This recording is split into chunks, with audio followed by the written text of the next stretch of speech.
Councillors, if I could ask you to stand, please. Almighty God, we the representatives of the citizens of the City of Brisbane are assembled here to strive and care for the welfare of our city and all its people. Lord, we ask that you guide us in the decisions we make today. Amen. We acknowledge the traditional custodians of the land on which we meet and pay our respect to elders past and present. Please be seated. I declare the meeting open, and I remind all councillors of your obligations to declare material, personal and conflict of interest where relevant, and the requirement of such to remove yourself from the council chamber for debate and voting where applicable. Councillors, I will also make note that welcome back to your normal positions. I trust most of you are looking forward to being back to where you would normally sit. We are not completely returned back to normal operations. Divisions and votes will be taken from your chair by show of hand. So when we have a vote, we will by show of hands. The sign-in book will remain on the centre table in front of me. Tabled documents will be tabled on the side panel over there, and our speaker today does have some paperwork she would like you to see, so that will be placed at a central location, and councillors will collect that at their convenience. And as well, we'll also maintain that when petitions are offered at that point in the meeting, please read them, leave them on your table, and Mr Pearce will collect them at the conclusion of the meeting. Councillors, are there any apologies? Councillor Cassidy. Thanks, Chair. I just move that Councillor Cook be granted a leave of absence for the duration of today's meeting. Seconded. It's been moved by Councillor Cassidy, seconded by Councillor Strunk, that Councillor Cook be granted a leave of absence from today's meeting. All those in favour, please say aye. Aye. To the contrary, no. The ayes have it. Are there any other apologies? There being none, I will proceed. Councillors, the confirmation of minutes, please. Mr Chair, I move that the minutes of the 4,636th meeting held on Tuesday 1 December 2020 be received, taken as read and confirmed. Seconded. It's been moved by Councillor Landers, seconded by Councillor Hutton, that the minutes of the 4,636th meeting of Council held on the 1st of December 2020 be received, taken as read and confirmed. All those in favour, please say aye. Aye. Those against, please say no. The ayes have it. Councillors, I draw to your attention the item of the public participant on today's agenda.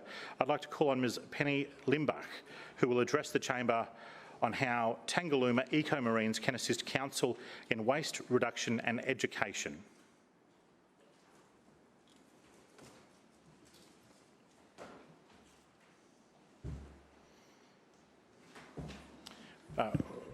Welcome, Ms Limbach. You've got 5 minutes. That time will begin when you begin. You can sit or stand as is your preference. Thank you. Begin when ready. Good afternoon, Mr Chair, Lord Mayor and councillors. My name is Penny Limbach. I am General Manager of Tangalooma Eco-Marines, which is a registered not-for-profit charity based in Brisbane, and our mission is to create a community of environmental heroes. Your website states that more than 64% of household rubbish could have been kept out of landfill. We are part of your solution. We deliver award-winning programs to secondary and primary schools along with early learning centres. We also deliver programs to the business community. Last year, through our programs, we reached over 280,000 members of the South East Queensland community. We deliver education for behavioural change in litter prevention, waste reduction, recycling and other initiatives. Our average annual growth rate of schools is 28% per year, organic growth by word of mouth. Over 100,000 students have been engaged through our programs. Last year, 81% of students and teachers reported a positive change in their community's behaviour towards the environment. 91% of teachers reported an increase in confidence and leadership skills in Eco-Marine students.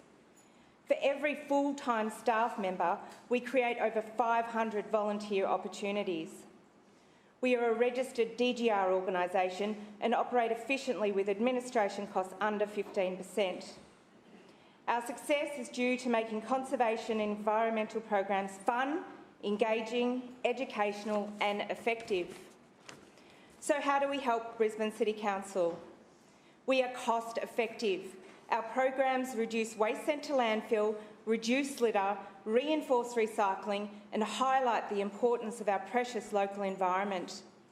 Our activities support the Brisbane Clean, Green, Sustainable Plan, and in particular we address the following priority actions: increase diversion of organics from landfill, prevent litter by working as a team, support the community to adopt waste avoidance behaviour. Based on our data from 2020, 80% of eco-marine schools implemented litter reduction initiatives and 94% introduced waste reduction programs. We currently have 78 schools in eco-marines and 46 of those are in Brisbane. We have schools of faith and non-denominational, private and public schools. Eco-marines provides opportunities for councillors to be involved through our programs, events and other activities. We provide cultural connection with our strong relationship with the Quandamooka people. We are proud to have Dr. Uncle Bob Anderson, OAM, as our patron. We can fast-track this vital work through your support. There are nearly 500 schools in Brisbane, and if we were to reach all of these schools, we'd reach approximately 1.1 million residents. We are seeking an initial $175,000 commitment for the 2021-22 budget from Council and up to $1,500 per school per year thereafter. 75% of our funding is corporate sponsorship. We have some big names behind us: Tangalooma Island Resort, Urban Utilities, Cleanaway and more. We would like Brisbane City Council to come on board as a key stakeholder, and we hope this will be the basis of a long-term valuable relationship. Securing funding ensures our programs are sustainable as we continue to enhance the efforts of every Brisbane resident to keep our city clean and beautiful through the influence of our young people, our next generation and those that follow in their footsteps. And if we've not won you over yet, economic modelling of eco-marines by the University of Queensland using Queensland Treasury recognised methodology shows our programs contribute to an increase in gross state product of $58 million and currently sustains 203 jobs in the South East Queensland economy, which are essentially in Brisbane. Furthermore, in summary, your investment will be contributing to generations of environmental leaders, tangible actions in schools and the business communities, long-term behavioural change, widespread community connection, a cleaner, greener, more sustainable city and an even more beautiful river city in Moreton Bay. We are value for money, we are reliable, we are efficient and effective, we create positive change now and in the long term. Thank you for your time. Thank you. I will now call on Councillor Marks to respond to you. Thank you, Chair, and good afternoon, Penny. Thank you very much for joining us in the Council today to talk about the fantastic work that Tangalooma Eco-Marines is doing, as well as your proposal for a new funding arrangement in next year's budget. My name is Kim Marks and I'm the Chair of Council's City Standards Community Health and Safety Committee. I know that you have met Councillor Cunningham and we were arguing about who gets the opportunity to respond to you. Councillor Cunningham having done a clean-up with you recently in one of her schools in one of her wards, and she's environment, but I'm waste, so I won short. So look, I'm delighted. I know that you're a not-for-profit organisation and that you do a great deal of work. And I'm told the organisation's association with our litter prevention team stretches back 5 years when we began informally at the time partnering for clean-up and waste working groups. And I've met a number of our officers in that litter team. I'm not going to mention their names, but they know who they are and they are particularly passionate and they do a fabulous job. You described your organisation as part of the solution to keeping recyclable waste out of landfill, and I couldn't agree with you more. I've been, not only as my role as chair, I go out every Thursday on an excursion. I was out at actually Tangalooma last Thursday, but prior to that I've been to our resource recovery centres and our landfills, and I know what's going on in those places, and we can certainly do better, and we need to work with people such as yourself to and do that. I know we engaged you to deliver the 104 or more clean-up program to schools in Brisbane, and every report I hear back speaks of the success of your organisation as part of that program. I think it's fantastic that an outcome of your model is kids teaching mod kids, which is a very clever approach. Peer-to-peer engagement works at every level, and once one of a few students are imbued with passion and knowledge, they can quickly drive the clean-up coordination themselves. And that's something I think is highlighted at the awards that the Lord Mayor has every year, that you see more and more of the younger children coming through being nominated for these particular types of awards. So I can also imagine the level of confidence and leadership skills that those student ambassadors who are the key link develop as part of the program. I know that COVID's had a bit of an impact on activities last year. I was looking at your website this afternoon, and I know you had a number of schools that you were planned to do in 2020. I'm not sure how many you made out of that goal, but hopefully 2021 is turning out to be a much clearer run for work that will come our way. And I absolutely acknowledge your request for different ways that Council and Eco Marines can cooperate and what funding opportunities may be available as part of next year's budget.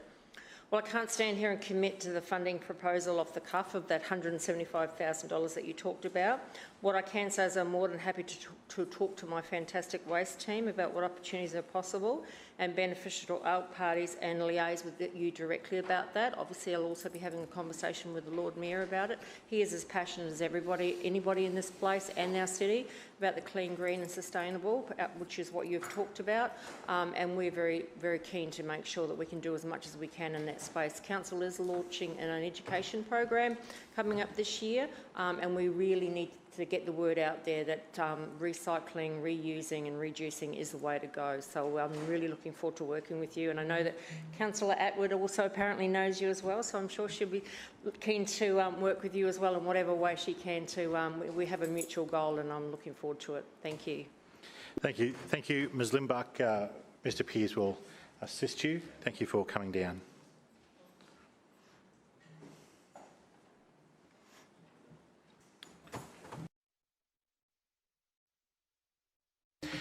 Excuse me, councillors, as I said at the start, there was some information provided about Eco Marines that was for all councillors.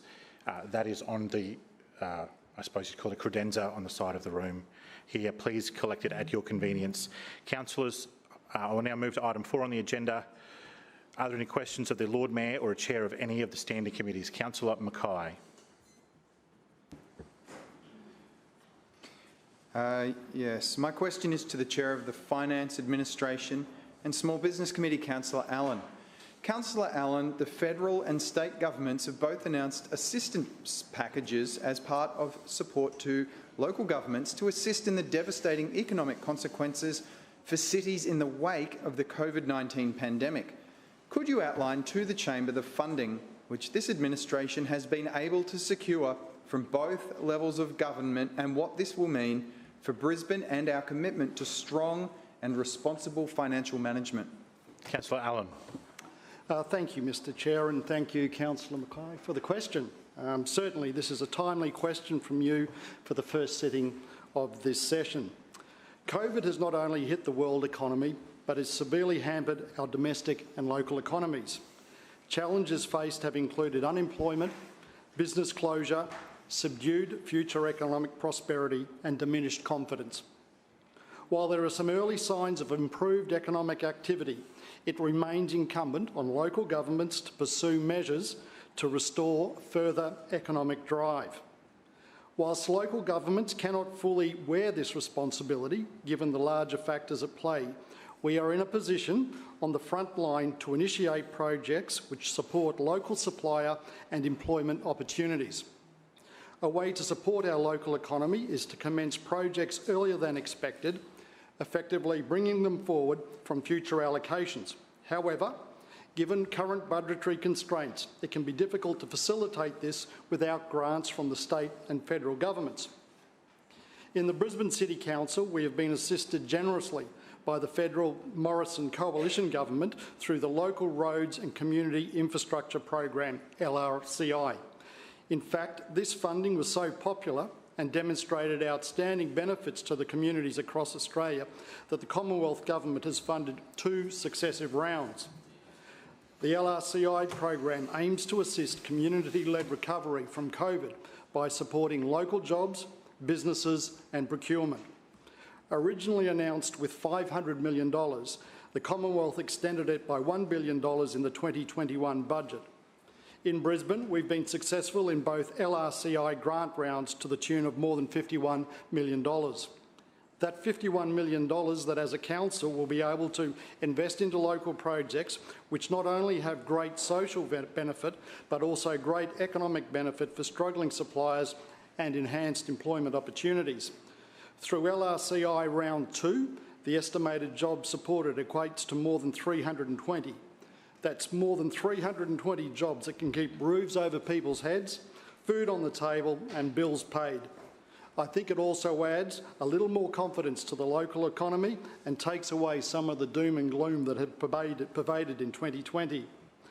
In terms of state government grants, whilst appreciative, Council was disappointed to have only received a little more than $7 million.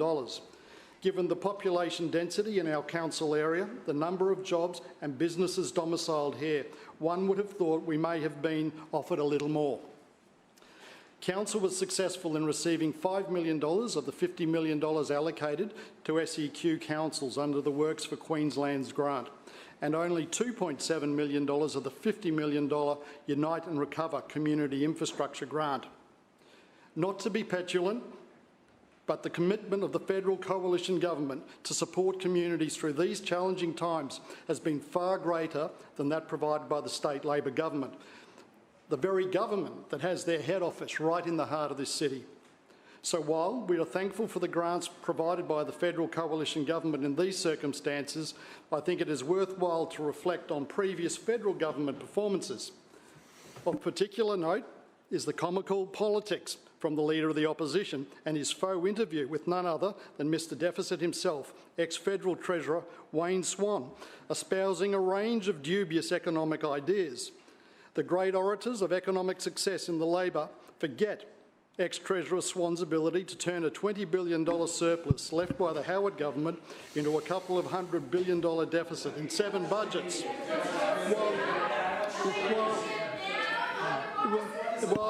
All right, councillors, that's enough. No more interjecting. As we say, we tolerate a small amount of interjections, but that's enough. Please move on. Well, please move Councillor substance. Cassidy was chatting with Mr Swan about finance and the economy. They forgot to mention his credentials as the 3rd longest serving Labor federal treasurer who never delivered a surplus budget. Remember the fatal $2.7 billion pink bat scheme? The 16,000 dead people who received stimulus payments? The school halls disaster, or the atrocious waste known as cash for clunkers? Swan was at the helm as Treasurer. Brisbane residents cannot be lectured on economics, finance and stimulus by the ALP. History proves their incompetence and disregard for taxpayers and ratepayer funds. However, this administration is committed to supporting and rebuilding... Councillor Allen, your time has expired. Are there any further questions? Councillor Cassidy. No, thanks very much, Chair. My question is to the Chair of the City Standards, I think she's coming in, Community Health Safety Committee, Councillor Marks. Councillor Marks, the 2020 figures are in and Brisbane residents have suffered through a horrible year, not only with COVID-19, but mosquito-borne diseases. In fact, there were more cases of mosquito-borne diseases in Greater Brisbane than COVID-19 cases across the entire state of Queensland. There were more than 1,300 cases of diseases caused by mosquitoes. Despite these alarming statistics, Team Schrinner employed no extra mosquito control officers to keep Brisbane residents safe. In fact, nothing new has been done to combat these case numbers, which more than doubled from previous years. Councillor Marks, why don't you take the health and safety of Brisbane residents seriously? Councillor Marks. Thank you, Mr Chair, and I thank Councillor Cassidy for the question. Well, I can say that I too take the health and safety of our residents extremely seriously. I have been out there, as the Lord Mayor has, to our mosquito spraying program on a number of occasions. I didn't actually get to go in the helicopter. That was a Lord Mayoral privilege only. It didn't take off. It was on the ground, but he got to sit in the helicopter. But they were out there. They were flying across all the marshes as they do all the time, as whenever they're required to do. Look, the reality is we employ 2 full full-time entomologists who tell us when to spray, how to spray and where to spray. And every time they do that, that's exactly what we do. That position from the Lord Mayor has never changed, as has the fact that the budget is also an unlimited budget, so anytime anyone needs anything in that space. In fact, we are out there, I think it's in a week or two, we've got some new machinery arriving, and watch this space for when that arrives. But the officers are out there doing a really big, huge job. They take their job very, very seriously. They know that if they need anything else or any kind of assistance, they only have to come to myself as the chair or their manager, and I go to the Lord Mayor and we'll get them what they need.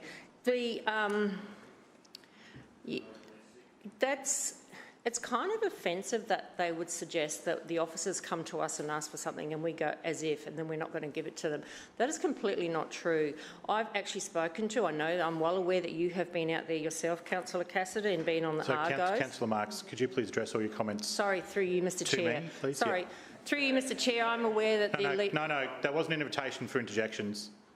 Through you, Councillor Mr Marks. Chair, I'm aware that the Leader of the Opposition has been out there on the ground with the mosquito treatment teams that we have in our arsenal out there, and they were more than happy to show the Leader of the Opposition around what they do and everything like that. And they are well aware that they know that any time they need any more equipment or anything of any sort, that they're more than happy, we will supply that for them. Then, as I've said, every time the entomologists say we have to spray, then we spray. You know, Brisbane City Council is one of the fewer councils up this way that does spray in its council area. Many councils down south have a much bigger mosquito problem and don't even spray at all. So we do everything we can within our power to keep the situation under control. Further questions? Councillor Davis. Thank you, Chair. My question is to the Chair of the Environment, Parks and Sustainability Committee, Councillor Cunningham.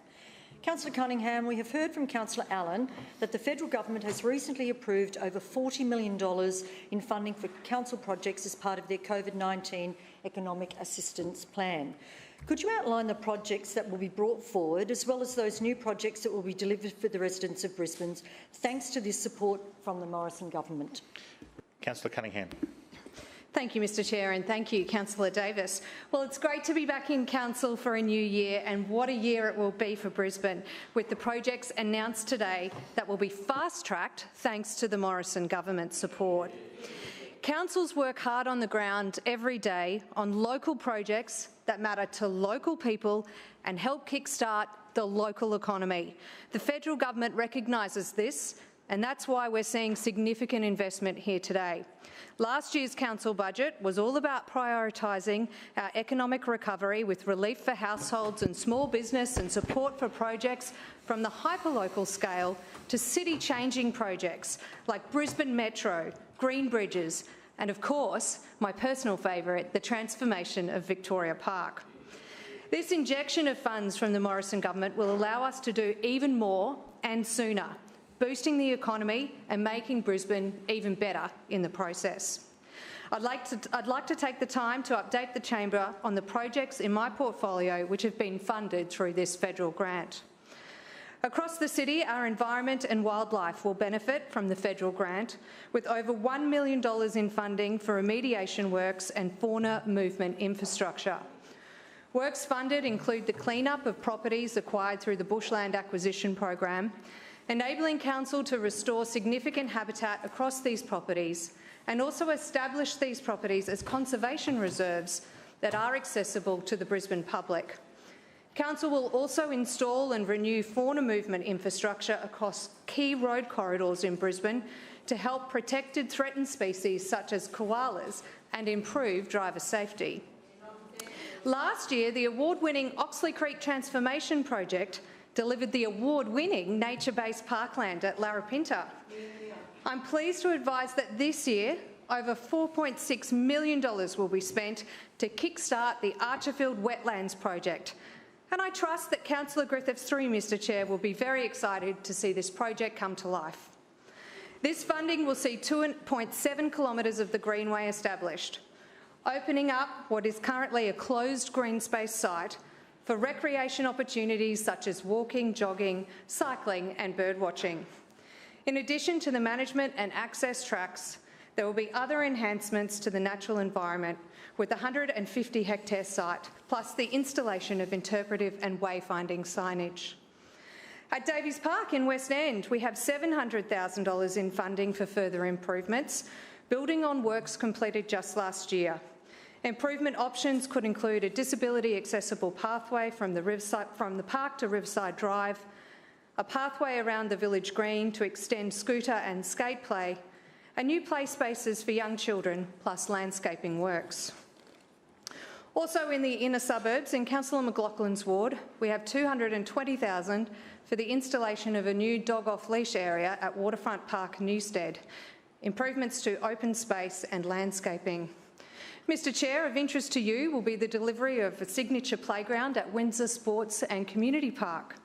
This will consist of a new bespoke tower to allow for at-height views of the iconic fig tree and surrounds, and other elements including nature play nodes to complement the new adjoining green open space and the much-loved sporting precinct. In Coorparoo, I'm pleased to advise the Chamber that the design and construction of a new scooter track at the Common will add life to this highly accessible, but in my opinion, underutilised park. The track will complement the adjoining skate facility and will include a range of challenging features to improve skill and fitness of our young riders. It will be designed by the same team in Council who delivered the Bradbury Park scooter track in Councillor Hammond's ward, which has become an overnight sensation with families across Brisbane, including my own. At Nudgee Waterhole Reserve, we have $290,000 in funding for Stage 2 of the Nudgee Waterhole Reserve project in Councillor Allen's ward. This will include enhancements to the playground and picnic area, the extension of the northern car park, and planting of extra trees throughout the site to provide additional shade for park users and buffer noise from the Gateway motorway. In Holland Park Ward, we have funding for the internal reserve circulation ring road and car park formalisation within the Whites Hill Reserve. This project will greatly improve vehicle movements and formalise parking in this very well utilised sports and recreation hub for the southeastern suburbs. In summary, Mr Chair, COVID-19 showed us the importance of our parks and green spaces, so that's great in supporting economic recovery of our city. We are also investing in our natural assets. Further questions? Councillor Cassidy. Thank you, Chair. My question is to the Chair of the Finance Administration and Small Business Committee, Councillor Allen. Councillor Allen, we know rates are being jacked up twice in many suburbs this calendar year, once last month and once again in July. Despite repeated requests for the breakdown of those rates increases by suburb, Team Schrinner has kept them secret. Even this morning on radio, your leader was dodging questions on rates and avoiding telling the truth, that rates have increased in many suburbs across Brisbane this financial year. Councillor Allen, why are you and your LNP team being so secretive and keeping this information hidden from Brisbane residents? Councillor Allen. Well, thank you, Mr Chair, and I thank Councillor Cassidy for the question, and yet again he seems to have the facts wrong. We have mentioned this in this chamber in the back end of last year, and he continues to pursue this notion that there are 2 rate rises this year. Look, I can't make it any... Hang on, stop, Councillor Allen. Can Councillor Allen's answer please be heard in silence? Councillor Allen. I can't make it any simpler. And I've got the rates notice. I'd encourage Councillor Cassidy to pick up his rates notices at home and have a close look. So, in July of 2020, the start of the new financial year, there was a rates increase. That rates increase was fully offset by the COVID rebate for the first 6 months of the year. It's there on the rates notice. You'll see his general rates, you'll see his COVID rebate. As we come into the new calendar year, once again, you can have a look at his general rates. They won't have increased. They'll be exactly the same as they were in July. And he'll also see the Kingsford Smith Drive refund, which in many cases will once again fully offset any increase in rates for most residents in the second 6 months of this financial year. So, to stand here and say there are going to be 2 rate rises this year is demonstrably incorrect and shows a deep misunderstanding of the facts that are before him. Go home, have a look at your rates notice and see what the truth is. Now, in the context of what might happen in the budget, we are into the budget development process. Certainly, we aren't in a position at this point in time to determine what, if any, rate increase is going to occur in the next financial year. As we've said in this place before, wait until the budget is delivered. But certainly, over coming months, as we go through the detail of the budget development process, we will be looking at all the expenditures that we have in this city. We are in challenging economic times, but certainly our approach has always been and will continue to be a very diligent approach to budget development and any rate increases. And all I can say to Councillor Cassidy is he'll just have to wait until June when the Lord Mayor hands down the budget. Further questions? Councillor Hammond. Thank you, Mr Chair. My question is to the Chair of Infrastructure Committee, Councillor McLaughlin. Councillor McLaughlin, we have heard from Councillor Adam that the federal government has recently approved over $40 million in funding for council projects as part of their COVID-19 economic assistance plan. Can you outline the projects that will be brought forward as well as the new projects that will be delivered for the residents of Brisbane? Thanks for the support from the Morrison government. Councillor McLaughlin. Oh, thank you, Mr Chair, and through you I thank Councillor Hammond for the question. During the break, I read with interest an article in the latest edition of one of my favourite publications, the Australian Infrastructure Review. I recommend it to everybody. This was an article written by Federal Treasury's Luke Yeaman, who captured, in my opinion, the gravity of the economic situation our country faced in 2020. He wrote, and I quote, "In last year's June quarter alone, economic activity across the country shrank by 7%. Prior to this, the largest quarterly fall ever recorded was just 2%. Close quote. Mr Chair, while household spending, exports and business investment all fell dramatically in June, Mr Yeaman quite rightly said that, and I quote again, government spending on infrastructure was one of the few bright spots amongst the gloom. Close quote. Mr Chair, the Australian government has done an outstanding job of injecting support into the economy during this time, and this has been one of the primary reasons our economy hasn't suffered to the extent other countries, other economies have. Here in Brisbane, we're already receiving great support through the first phase of the federal government's local roads and community infrastructure stimulus program, which provided our city with $11.7 million, enabling us to start important employment-generating upgrades around the city that we otherwise wouldn't have been able to afford. And with this money, we're upgrading sports field lighting at numerous clubs, repairing and improving a suite of community places, and enhancing conservation areas across the city, as we've heard from previous speakers. But as I said, the real benefit from this funding has been jobs. This has put more people into work and supported more local suppliers. That's why we're so pleased to receive the recent news that the Morrison government has approved another $40.7 million for Brisbane through the second round of the local roads and community infrastructure program. This funding will be for a broad range of ready-to-go projects, many in community and parks infrastructure, but road upgrades as well to come from this funding include widening Rogan Road in Fitzgibbon by constructing a right turn lane for residents accessing Caribou Crescent and the nearby parkland. We'll also be constructing a missing section of the cycle lanes at this location and formalising roadside parking for the parklands. In Aspley, we'll be widening the road pavement and installing curb and channel along the eastern side of Dorval Road, south of the Cabbage Tree Creek Bridge. This stretch of road has been in poor condition for some time and has substandard drainage, so these works will fix the safety, dust and water ponding issues that have been ongoing there. On the south side, we'll be improving the ring road at Whites Hill Sports Reserve at Camp Hill, formalising the parking and upgrading drainage. Also south of the river in Kirriby, we'll be upgrading the parking around the Kirriby State School, which has been causing some dust and mud issues, I understand, Councillor Marks. We'll be working on some culverts along Nudgee Road in Northgate. This is a heavy vehicle transport corridor, so repairing and relining the culverts will help protect the bridge structure over Cannery Creek. A number of retaining walls across the city will also be upgraded, at locations including Bowen Hills, Fortitude Valley, Paddington and the Gap. Embankment works in Pullenvale, Fortitude Valley, Hamilton will also be funded to stabilise rocks and rock faces surrounding roads, making them safer and reducing risk.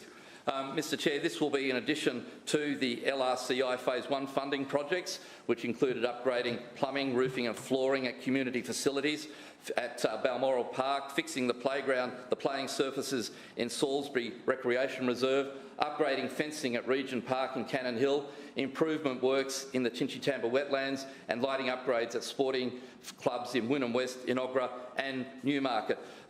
Mr Chair, these are all examples of infrastructure projects that are the consequence of the provision of funding from the Morrison government, and we thank the government for its generosity towards its city, and the recommendation that getting people back into work is the cornerstone of our economy. I'd also like to put on the record my appreciation for the City Projects Office, who have led the coordination of these stimulus submissions that have led to our success in receiving these grants. I've seen, Mr Chair, the significant amount of work that goes into these submissions. The projects have been scoped, costed, with designs ready to go, and have increased certainly our chances of getting this money secured. They've done, Mr Chair, an outstanding job, and I thank them for it.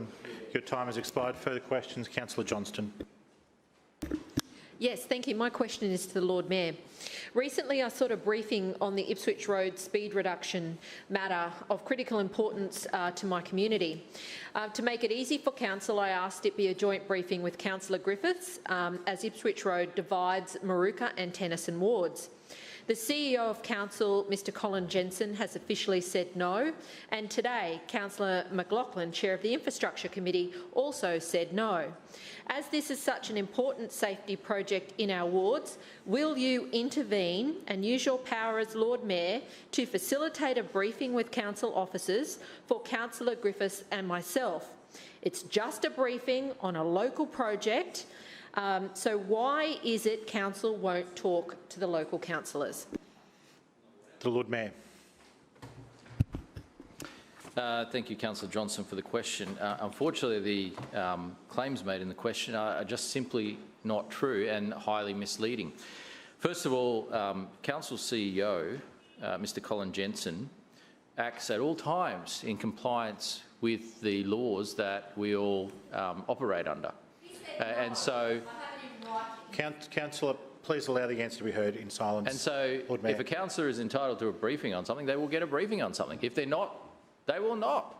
And that's a consistent thing across our whole organisation. Where you're entitled to information, you get it. Where you're not, you may not.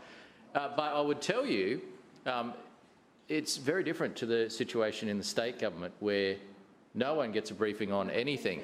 And information is filed into Cabinet, and it becomes Cabinet in conference and locked up for 30 years. And you may receive some information, you may not.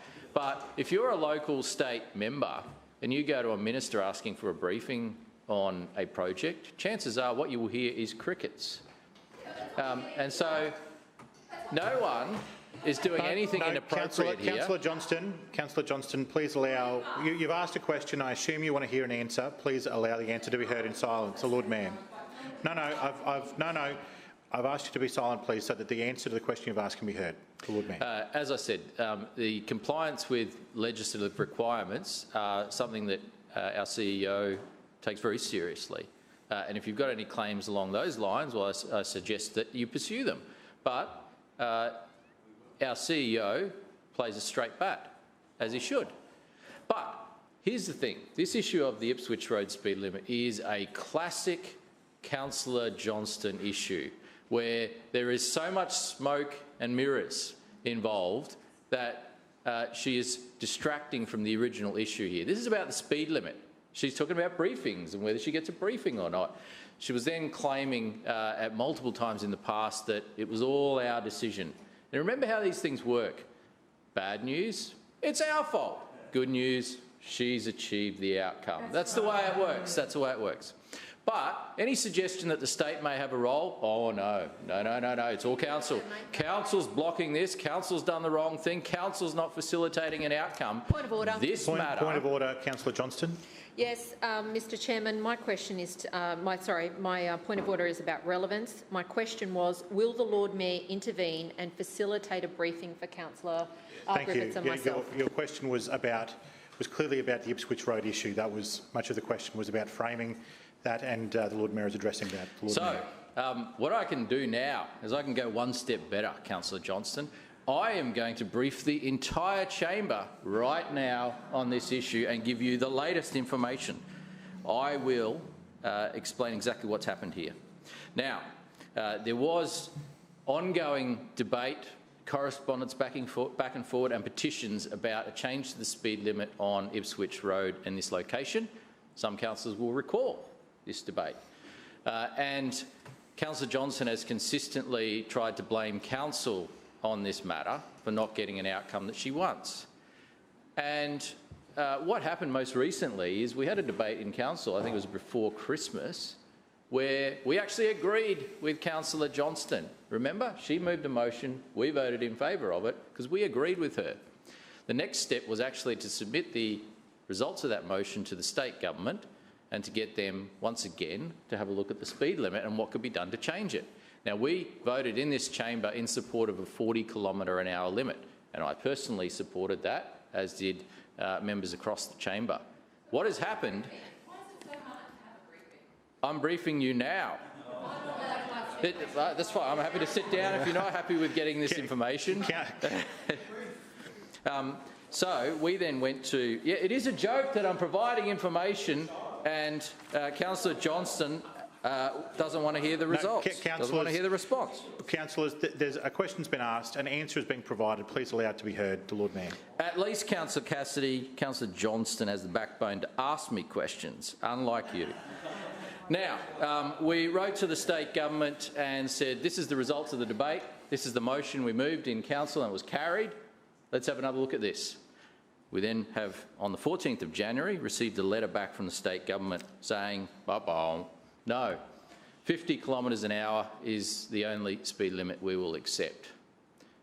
So they've overruled a vote of council, as they can do. Lord Mayor, we're going to have to hear the rest of this later because your time has expired. Okay, happy to tell you more. Further questions? Councillor... Okay, silence please. Councillors. Councillor Landers. Thank you, Chair. My question is to the Chair of the Community, Arts and Nighttime Economy Committee. Councillor Johnston, please cease interjecting. I have asked you a number of times. The answer to the question you've asked has ceased. We have moved to the next question. I have not heard.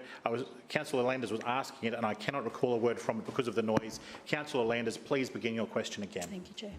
My question is to the Chair of the Community, Arts and Nighttime Economy Committee, Councillor Howard.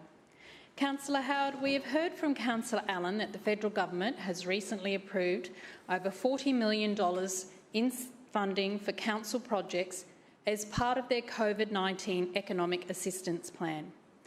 Could you outline the projects that will be brought forward, as well as those new projects that will be delivered for the residents of Brisbane thanks to this support from the Morrison government? Councillor Howard. Well, thank you, Mr Chair, and I thank Councillor Landers for the question because it is indeed a great day for Brisbane. The Morrison government has awarded more than $10 million to deliver more than 14 community projects, delivering a huge economic boost for our city and a massive helping hand to community groups right across Brisbane. Thanks to this funding, we will be able to bring forward works for a number of projects and in the process create and support dozens of jobs for local tradies and contractors. The Morrison government has awarded $1.69 million to undertake audits and upgrades to lighting for up to 60 sporting clubs across the city to make our fields safer and reduce ongoing electrical maintenance costs for our grassroots community clubs. This is in addition to the $5.5 million the Morrison government awarded council last year in the first local roads and infrastructure grant round, which delivered safety audits to 69 community sports clubs across Brisbane, with upgrades completed at 16 clubs and works underway to deliver upgrades to another 19 clubs. So that is a great boost to our sporting fields, and everyone in this chamber knows the importance of that sport field lighting. I know that Councillor Mackay is ecstatic to hear that we have been awarded $850,000 to kickstart works for Witten Barracks as part of Council's project to transform one of Brisbane's most interesting historical sites into a creative hub for the community to enjoy. Witten Barracks played a vital role in military intelligence during the Second World War. It is surviving evidence of the only purpose-built World War II facility in Australia that was built for the sole purpose of holding prisoners of war to obtain intelligence information to support the Allies. This funding will not only help preserve this important part of our nation's history, but also open the barracks up to the community so that more people have the opportunity to appreciate the historical significance of the barracks, whilst also providing a beautiful facility for our community to enjoy for generations to come. We've also received $1.5 million to deliver a major refurbishment and renovation of the old substation in Paddington, a heritage building that has served as a thriving creative hub for the local community in Councillor Matic's ward. $1.5 million will deliver a range of structural upgrades and ensure that we can continue to preserve the heritage of this local icon. We have also received $600,000 to undertake a refurbishment of one of our oldest community halls, with Hamilton Hall set to benefit from kitchen and amenity upgrades as well as structural repair works. This funding will see that it remains a vital part of the community whilst retaining its historical significance. Sandgate Town Hall is also one of our oldest halls, now more than 100 years old, and we have received $150,000 to deliver a much-needed upgrade to the hall's audio-visual system. I know Councillor Shree will be very pleased to hear that the Morrison government has also provided $150,000 to install new lighting for the tennis courts at Musgrave Park, making the courts available for longer so that more residents have the opportunity to enjoy playing tennis. In addition to the tennis court lighting upgrade, we have also received $190,000 to install a swim wall for the 50-metre pool at Musgrave Park, another project to ensure more residents can enjoy using our sports facilities. The new swim wall will allow the pool to be separated into two separate areas to offer more flexibilities for swimmers. I'm sure that Councillor Shree will also be pleased to hear that we've also received $50,000 to undertake repair and upgrade works to Kurilpa Hall. Councillor Strunk will be pleased to hear that the Morrison government has provided $1 million to deliver a major upgrade to modernise Inala Library, including a brand new children's area and young adult area and new and improved study and meeting facilities.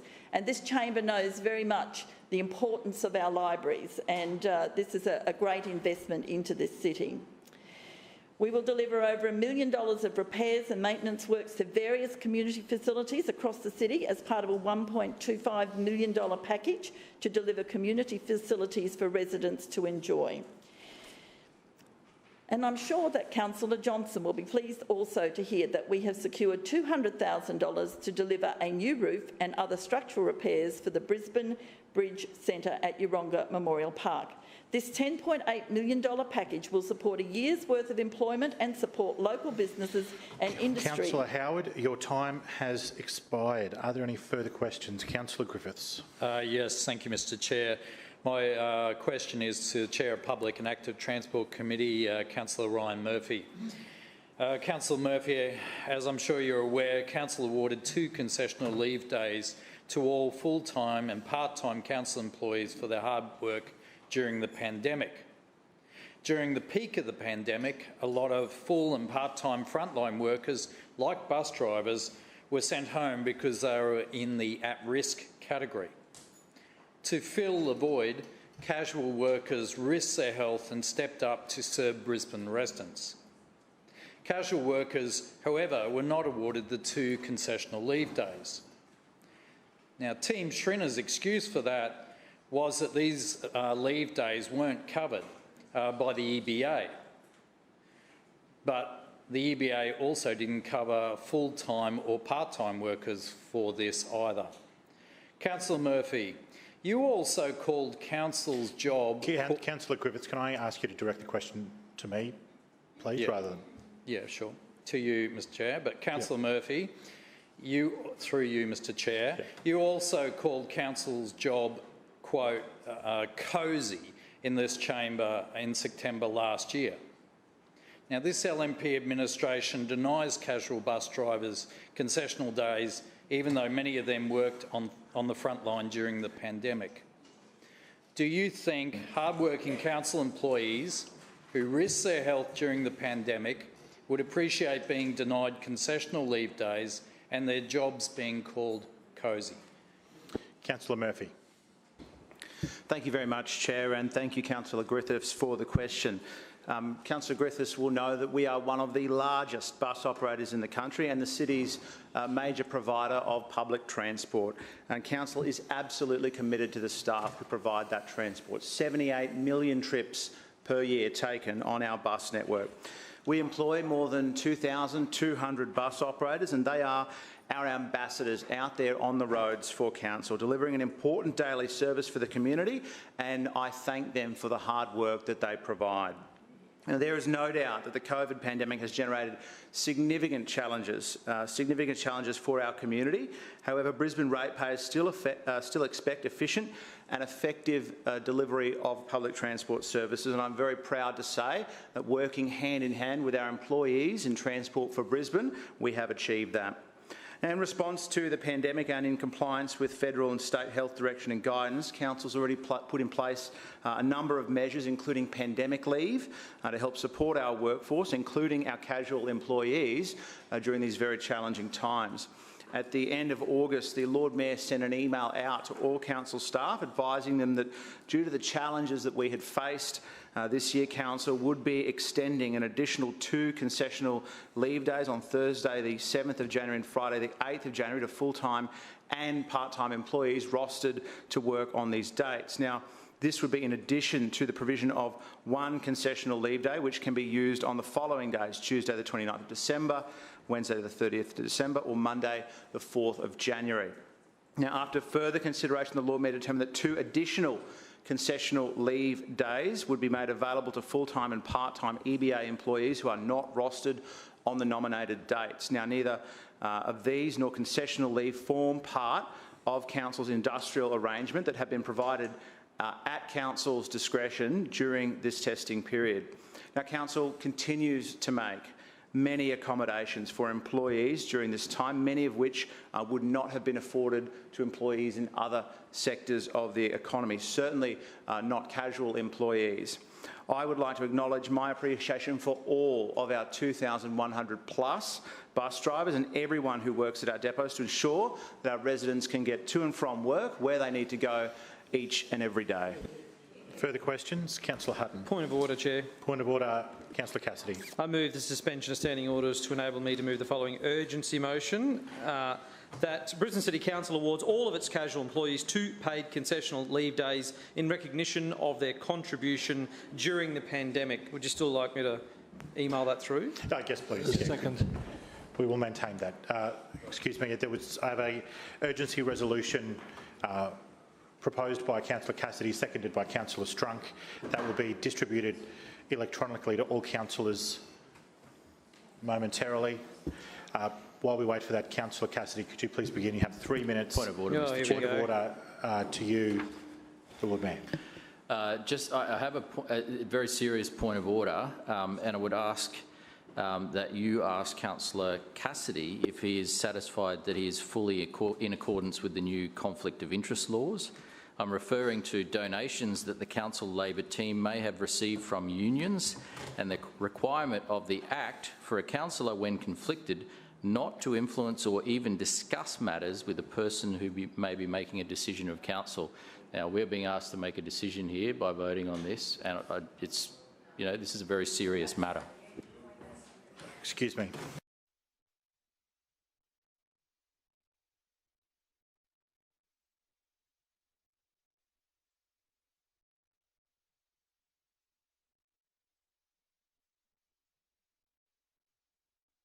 Apologies, councillors. This, as you can be, I trust you're sympathetic to the position that I'm in, that was proposed very quickly. May I please have a resolution for a very brief adjournment for 10 minutes so I may speak with the City Legal Officer? Thank you, Mr Chair. I move that we adjourn for 10 minutes for legal advice to the Chair once all councillors have left the room. Seconded.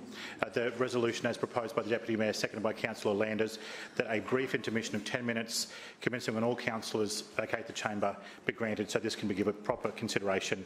All those in favour please say aye. Aye. And those against please say no. The ayes have it. Thank you.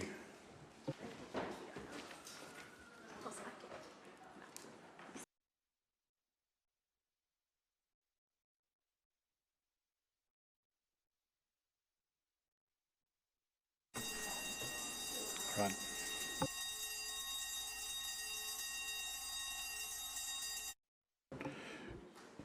Welcome back, councillors. Are there any? We are on the Establishment Coordination Committee report recommendations for adoption. Are there any further speakers? Councillor Marks.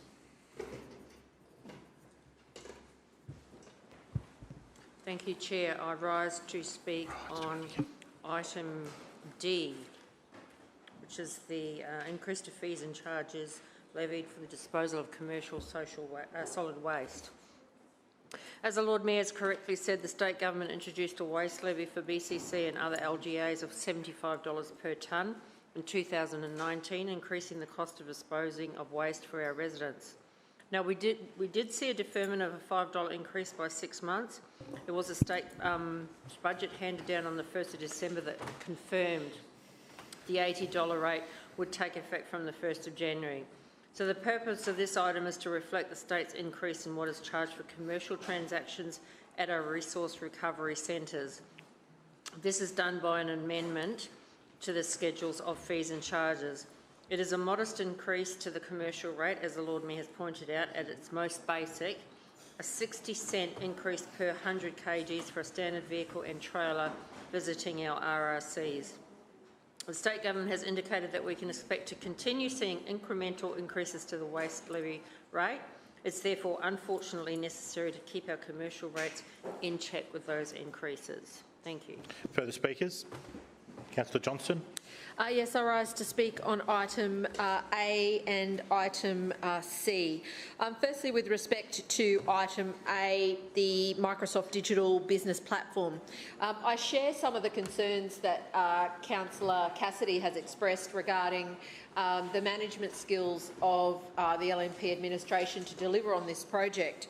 Unfortunately, we've heard many times in this place over many years that I've been here, and Councillor Allen has not been, that every time these sorts of proposals come forward, it's going to make sure that there is full integration of council systems.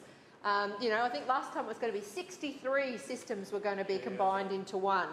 And it was going to solve council's problems. Now there's 400. Now, I understand that we have a number of different systems in council. They don't all talk to each other. And certainly there are ways in which that we can be more efficient with those. However, I have zero confidence that we'll actually address some of the concerns that I've been raising in this place for many years. And I want to put on the record again, 25% of all everyday council jobs that get logged are done through ward officers. Ward officers have an internal fixogram system that is sent through to the customer call centre, where a person has to then manually re-enter the job that we log for fixing something into the council system. If 25% of your business in customer service doesn't speak to the rest of your organisation, and this council ignores that problem, then that is negligent in my view. So I'd like to know from the LNP today whether or not the residents of Brisbane who log jobs with ward officers, and again that's about 25% of all everyday jobs that we log on behalf of our people, are we going to be integrated into the council system? That's what I'd like to know. Is it one of the 400 internal IT processes that is going to benefit from the expenditure of this funding Is it going to make a real difference to the way in which we deliver actual customer service to the residents of Brisbane? It's a simple question for Councillor Allen when he stands up and speaks, or if he is going to reply, I don't know. It is absolutely ridiculous that somebody has to manually re-enter information that we log for our residents into the council system because they don't speak to each other. Now, that's the threshold issue. Beyond that, what we should be able to do as councillors is to be able to then check on a job. We should have access to the back-end systems to see what level the pothole request is at. We should have access to see how long it'll be till the footpath is fixed. Real customer service would be able to see how council is actually delivering them on those jobs. Instead, what we have to do is, again, email a person. That person has to send that to somebody else, and then weeks later we get a response back. 25% of all customer service issues in Brisbane City Council are not being efficiently dealt with because they come through ward officers. Fundamental, singular question. 400 new business applications are all going to be streamlined through this process. Does it include the ward office IT in the back end? Simple question. It must, it is important, and it would deliver a real improvement to Brisbane residents. On item C, the hybrid council meetings. Oh, sorry, no, there's still a couple of other. Oh yeah, item C. I'll come back to that. Item C. Look, I've been an advocate of certainly coming to the chamber, but last year sort of demonstrated that we do need some systems to deal with extraordinary events, and the global pandemic has certainly been an extraordinary event. We really, I think, have only had one other councillor who's had a baby in the past, and that was Councillor Sutton. And to be fair, I think she was given a pretty hard time when she made some requests to make it a bit easier for her as well. But times have moved on, technology's moved on, and clearly the systems were in place last year to facilitate remote access. It's really disappointing to me, and I know the Lord Mayor is not here, but the Lord Mayor stands up and says, my hands are clean on this issue. I never said no. What did the Lord Mayor know? It was the CEO who wrote to Councillor Cook and said no. But the bigger problem is what the Lord Mayor actually did. The Lord Mayor sent his pregnant colleague, Councillor Fiona Cunningham, out to speak to the media and to criticise Councillor Cook for advocating for remote access while she's on leave. And I want to put on the record what was said at the time, because it's quite insightful given the comments of Councillor Cunningham's colleagues, Councillor Adam and Councillor Marx here today. And I'm sure she must be quite disappointed to hear criticism of a woman choosing how to go about leave arrangements and working arrangements for a pregnant mother. This is what she said last year at the time. LNP Councillor Fiona Cunningham is also expecting a baby in the new year, but said she didn't share Councillor Cook's concern and is opting to take leave after the birth. I'm also having a caesarean. It doesn't make us special. Thousands of women do it every day. Hybrid meetings would not work for me. I'm taking that time to spend with my baby. Now, I respect that choice. That's what women should have. That's what generations of women before us have campaigned to do, to give women choices. But to see two LNP councillors criticising a Labor councillor 3 to 4 weeks after having a baby for taking a little bit of leave is unacceptable. To see the Lord Mayor play politics with the issue by sending Councillor Cunningham out there, and to hear the criticism from Councillor Marx and Councillor Adam today, that was not appropriate. Not appropriate. Your own colleague sitting on the benches next to you has chosen to take leave when her baby comes, and that is an excellent choice and one that I respect her decision. You should have the courtesy and Councillor respect. Johnston, can I please ask comments to be made to me and through me, please? Yep. The LNP councillors should have the courtesy and respect to respect Councillor Cook's choice. She's advocated for these hybrid rules. She fought hard to get here, and without her advocacy on the issue, this would not have happened.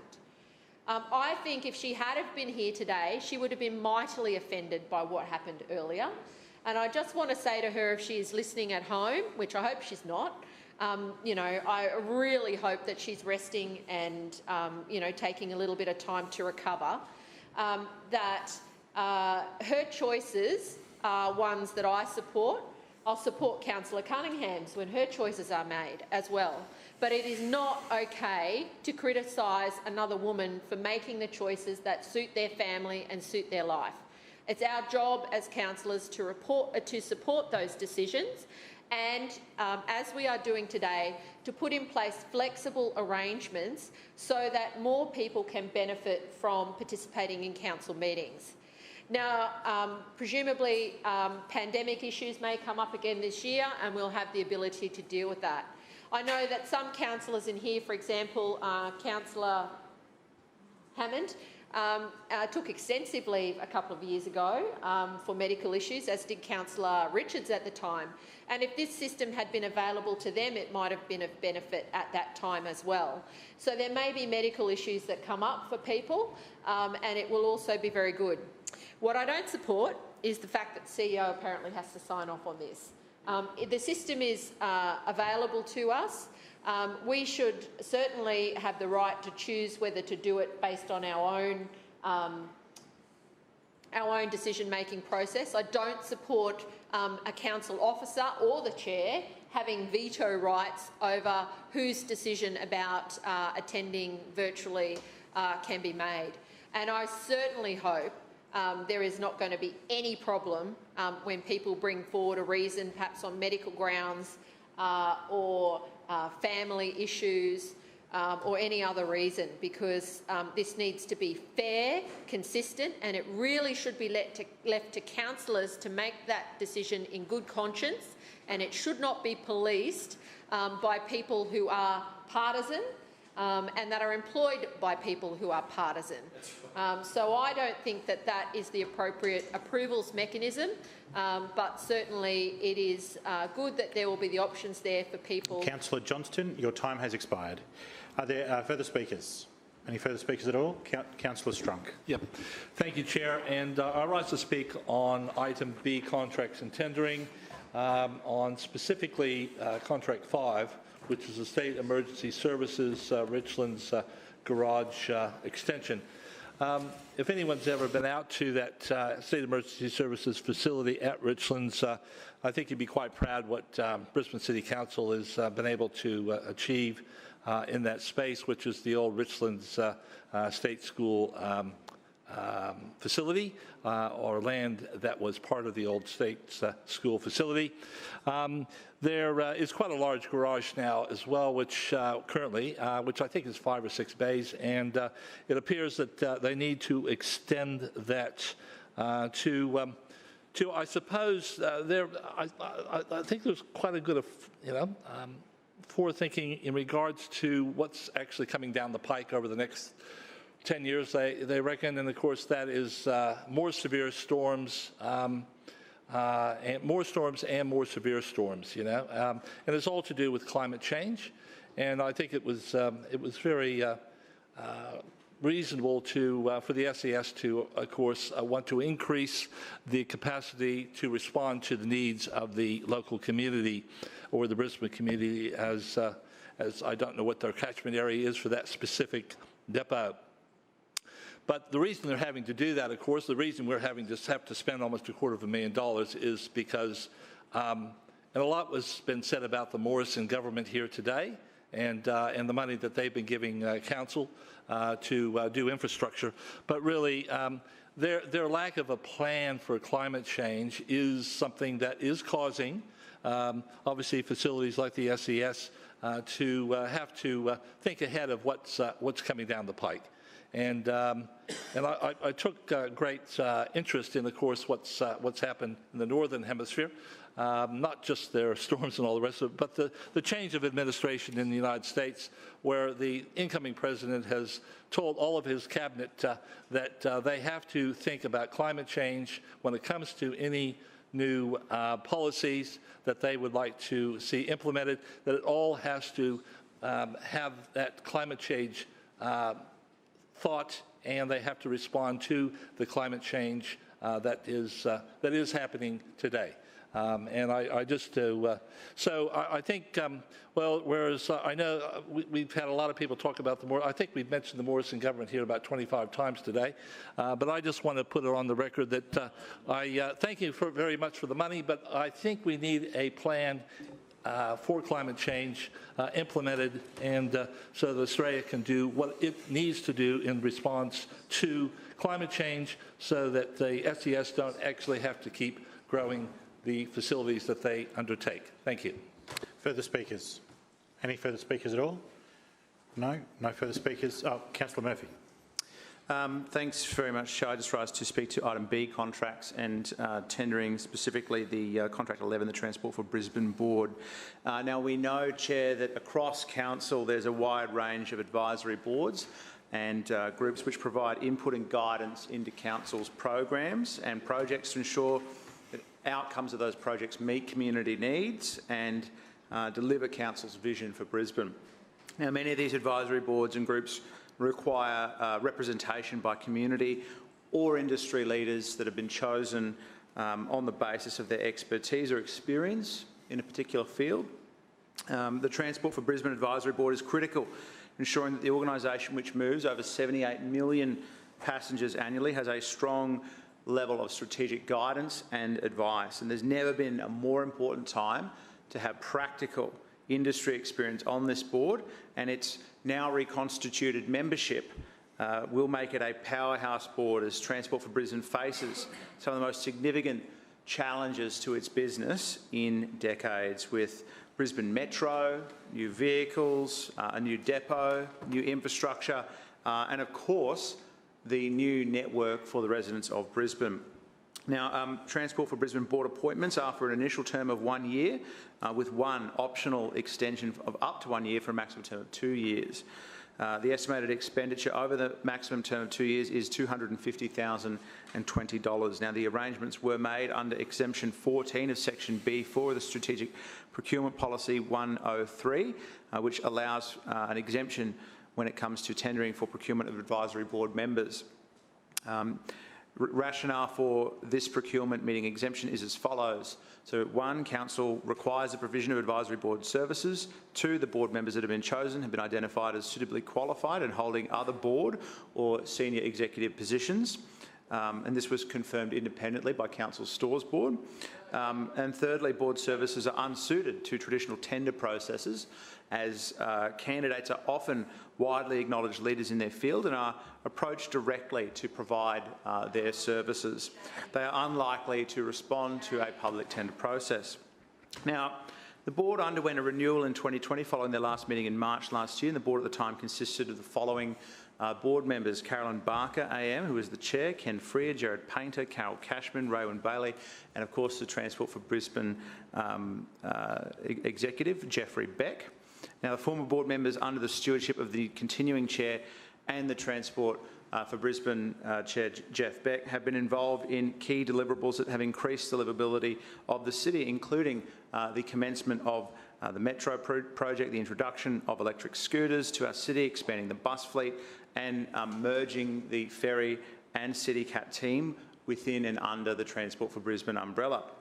I would like to take this opportunity to thank the former board members for their time and their contribution. I look forward to working with the new board to make the Brisbane of tomorrow even better than the Brisbane of today. And the new Transport for Brisbane board met for the first time last December, and they are due for their second meeting later this month. The first meeting was excellent. There was a whole range of ideas flowing, and I just can't wait to get this board bedded down and to see the contribution that they will make to the strategic discussion about public transport in Brisbane. Now, just to give councillors a bit of a brief overview of the CV of some of these members. The Chair, Carolyn Barker, AM, has been the Chair of the Transport for Brisbane Board since 2012 and has years of executive leadership at the CEO level in the private education and training sector. She's worked on a major network reform of the Adelaide Metro and will be incredibly valuable given the needs of Transport for Brisbane over the coming years. She has a commercial track record in growing private sector education businesses, together with a thorough understanding of ethical compliance and governance of entities that operate in this sector. She was awarded membership of the Order of Australia for her services to board and not-for-profits over a long and distinguished career. Julie Blythe is an experienced, purpose-driven leader with a diverse skill set incorporating marketing, brand, public relations, property, customer experience and employee experience, working for organisations such as Choice, Passion Life, which is formerly the Cerebral Palsy League. She is a deeply experienced executive with community and stakeholder engagement at the heart of her skill set, and she will be absolutely critical to helping us roll out the new network for Brisbane. Of course, Michael Caltabiano, who's been mentioned in here, is no stranger to all things road and transport, being the former CEO of the the current CEO of the Australian Road Research Board since 2016. For those who haven't heard of ARRB, it is the National Transport Research Organisation. So this is an organisation that's at the absolute cutting edge of research into transport management systems, driverless technology and autonomous vehicles. Over 35% of the employees at ARRB have PhDs, which underscores its role in positioning Australia as a leader in road transport and research. He's previously served as the CEO of the Australian Asphalt Pavement Association and is a former Director General of the Department of Transport and Main Roads and a former councillor for Chandler Ward, but I did not hold that against him. And of course, David Edwards is formerly the Projects Chief Executive of the Queensland Department of State Development and is currently the Project Chief Executive with the Department of Innovation and Tourism Industry Development. He has most recently been facilitating the delivery of the Queen's Wharf project and the market process for global tourism hubs in Cairns. He's also chair of the board of trustees at Ipswich Grammar School, so he's very in touch with the needs of parents and children getting safely to and from school.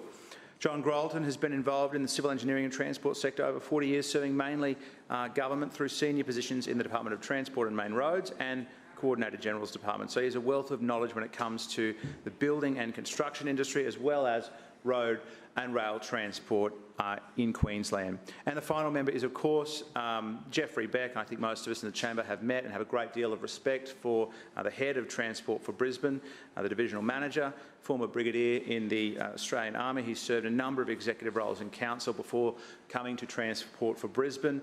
He brings a tremendous corporate knowledge of council systems and processes to the board, and he will continue to be a great asset in helping shape the decisions and guidance of the board for years to come. And I'm grateful to all these members who have agreed to sit on this very important board for our city. I'm very excited to work closely with them to deliver the future of public transport for Brisbane. Thank you, Chair. Further speakers? Anyone? Any further speakers? The Lord Mayor. I'll now put items A and B first. Items A and B. All those in favour, please say aye. Aye. Those against, please say no. The ayes have it. Division. Division called by Councillor Cassidy. May I please have a seconder? Councillor Griffiths, please ring the bells.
Councillors, all those in favour of items A and B, please raise your hand.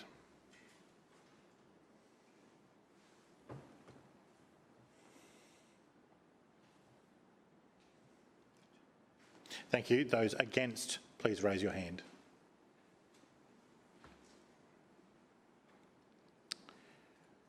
Thank you. Clerks, please read the results when you're ready.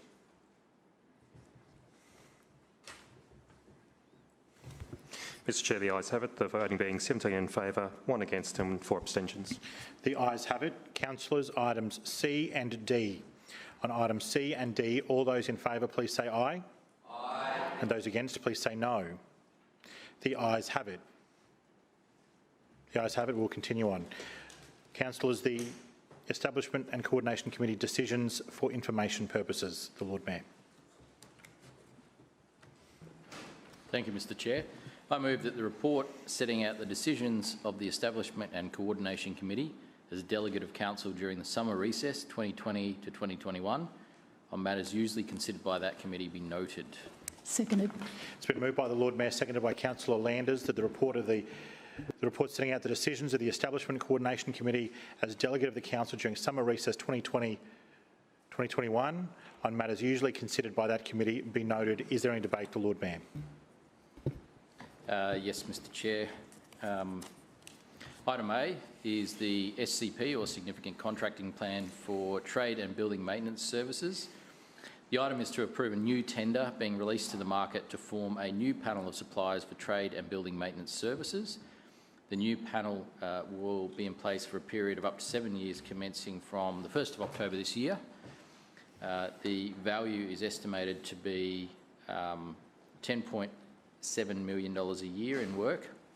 As it should be evident to most here, it's simply not economical for council to employ full-time every type of technical and skilled professional needed for specialised maintenance work. Now, I know there were some in this chamber that will disagree with this, but this will give us access to the skills that are out there in our community. And I have to say, once again, that whether our workforce is working directly for council or engaged in a contract with council, the benefits to the community are out there. The benefits to local families are out there, and the people that are doing work for council on a contractual basis are just as grateful, if not more, for the work that we give them as the full-time employees are. And so having a mix of those employees is something that gives council and ratepayers the best outcomes, so we're going out with to procure a panel of suppliers for this type of work. Secondly, on the next item, item B relates to the naming of City Cat 24 and subsequent City Cats after older City Cats are being decommissioned. We have a great tradition on the Brisbane River of naming City Cats after Indigenous place names, and virtually all of the City Cats have those names with 2 exceptions. One is the Spirit of Brisbane, which was named in honour of the Mud Army after the 2011 flood, and the other one is the Neville Bonner, which is actually named after a person, but all the other City Cats are named after Indigenous place names. And so what we're proposing here is effectively to reuse the names of older City Cats as they're retired and bring them back into service for the new vessels that replace them. This is something that the Royal Australian Navy does, and councillors will be aware there's now been 3 HMAS Brisbanes, and long may that name live on in the Navy. If we have a City Cat currently named Kurilpa, and that City Cat is retired, the name Kurilpa will come back in a new City Cat that replaces it. So pretty straightforward. I'm sure this is something that all councillors will support, but it ensures the continuation of those great Indigenous place names and the vessel names that we all know and love up and down the Brisbane River. Thank you. Further speakers? Councillor Cassidy. Thanks, Chair. I will speak on both these items and just ask they be taken seriatim for voting purposes, please. They were taken seriatim. Yep, please proceed. Yes, thanks. Just on item A, the Stores Board submission for significant contracting plan for trade and building maintenance services. The Lord Mayor obviously anticipated some of what I was going to say here, in that when you're talking about a $10 million a year contract where we have ongoing council work being contracted out to contractors and labour hire companies, instead of employing in-house council workers that are good, stable, secure, long-term jobs with all the benefits of permanent employment, that people are particularly attuned to those benefits at the moment. Instead of doing that, instead of a transition to that and getting genuine value for money for the community and having local jobs available in what used to be a great organisation to work for here in the Brisbane City Council. Instead of doing that, what we have is more along the road of contracting out, casualisation and a culture of labour hire here. And that's not about value for money for this Lord Mayor, Chair. That's about having a divided and pliant workforce. We're talking about jobs that are core council work happening in a lot of these instances on council-owned properties. Now, council knows, and this contract demonstrates that all of this work is known for the next years ahead. It is so known that it is budgeted down to the last dollar. So this is quite clearly ongoing work, particularly when it comes to council's facilities. General electrical services, testing and tagging, which is done on a regular basis, servicing of barbecues and switchboards in parks, that's pretty core council work. Plumbing services, maintenance on council buildings, plumbing and construction of council projects, roof and gutter cleaning, and roof and gutter repairs and maintenance. All this work is clearly programmed in to occur, and instead of providing and having a flexible and nimble workforce within the Brisbane City Council that does have all of the benefits of full-time permanent employment, this Lord Mayor continues to outsource this work, continues to drive an agenda of casualisation and labour hire here in Brisbane, and is setting a terrible example for our city. So we will not be supporting this item before us today. On item B, the naming of City Cat 24 and the subsequent generation City Cats, I am appalled at the process that we see before us here today. It shows a complete and utter lack of genuine engagement with traditional owners here in Brisbane. You can't just send, and we've seen this, we saw this last year and we've seen it again today in the papers before us, you can't just send one email asking for suggestions to 5 people and then when you get no reply from one email, just give up and say that's genuine consultation with traditional custodian groups. And that's clearly what has happened here. The last time the naming of a City Cat came through council, that was the situation then, when the name Neville Bonner was settled on. When I questioned this process, I was astonished to learn, I'm sure other councillors were when they questioned the process as well, that the entire and supposed comprehensive consultation process was that one email to 5 people, no follow-up, no phone calls, no second email, no meeting, no sit down with the Lord Mayor to determine what is something very significant for our city. The naming of our City Cats. I mean, something that previous Lord Mayors have taken very seriously when these place names on City Cats were first established back in the 1990s and 2000s. That process was taken very, very seriously. So there is no genuine attempt here in this specific example to make contact and have a genuine dialogue with Brisbane's traditional owners. And that's a big cop-out and just the tip of the iceberg, Chair, when it comes to this disappointing plan, or part of it, you know, the plan for reconciliation here in Brisbane. This administration continues to drag the chain about this and take reconciliation seriously here in Brisbane. And it's appalling that council still has no meaningful relationship with First Nations people, and I think that is on the hands of this Lord Mayor. We have no reconciliation action plan, No mention of the Uluru Statement from the Heart still. If you go to Council's website, and I said this last time a CityCat naming came up, and even after I reached out to the CEO to check on the progress of Council's non-existent reconciliation action plan, and this chamber endorsed unanimously the Uluru Statement from the Heart in supporting that movement and being part of that movement. If you search Council's website, it literally says no results found. So if we have any hope of being a leading city, a progressive city and a city that respects its own history, we need to develop a strong and open and ongoing dialogue with Brisbane traditional owners. The results of not having that open dialogue with traditional owners is what we have before us today. When you send one email to 5 people and you don't get a response, they clearly don't respect the process because they are not being respected themselves. This is a half-hearted attempt to engage with the Indigenous community in naming these city cats. This outcome, however, in continuing the names of the original city cats, is certainly better than Council somehow on their own coming up with new names. So in this set of circumstances, we will support this item, but I just say through you, Chair, to the Lord Mayor and other LNP councillors here, you have a lot of work to do.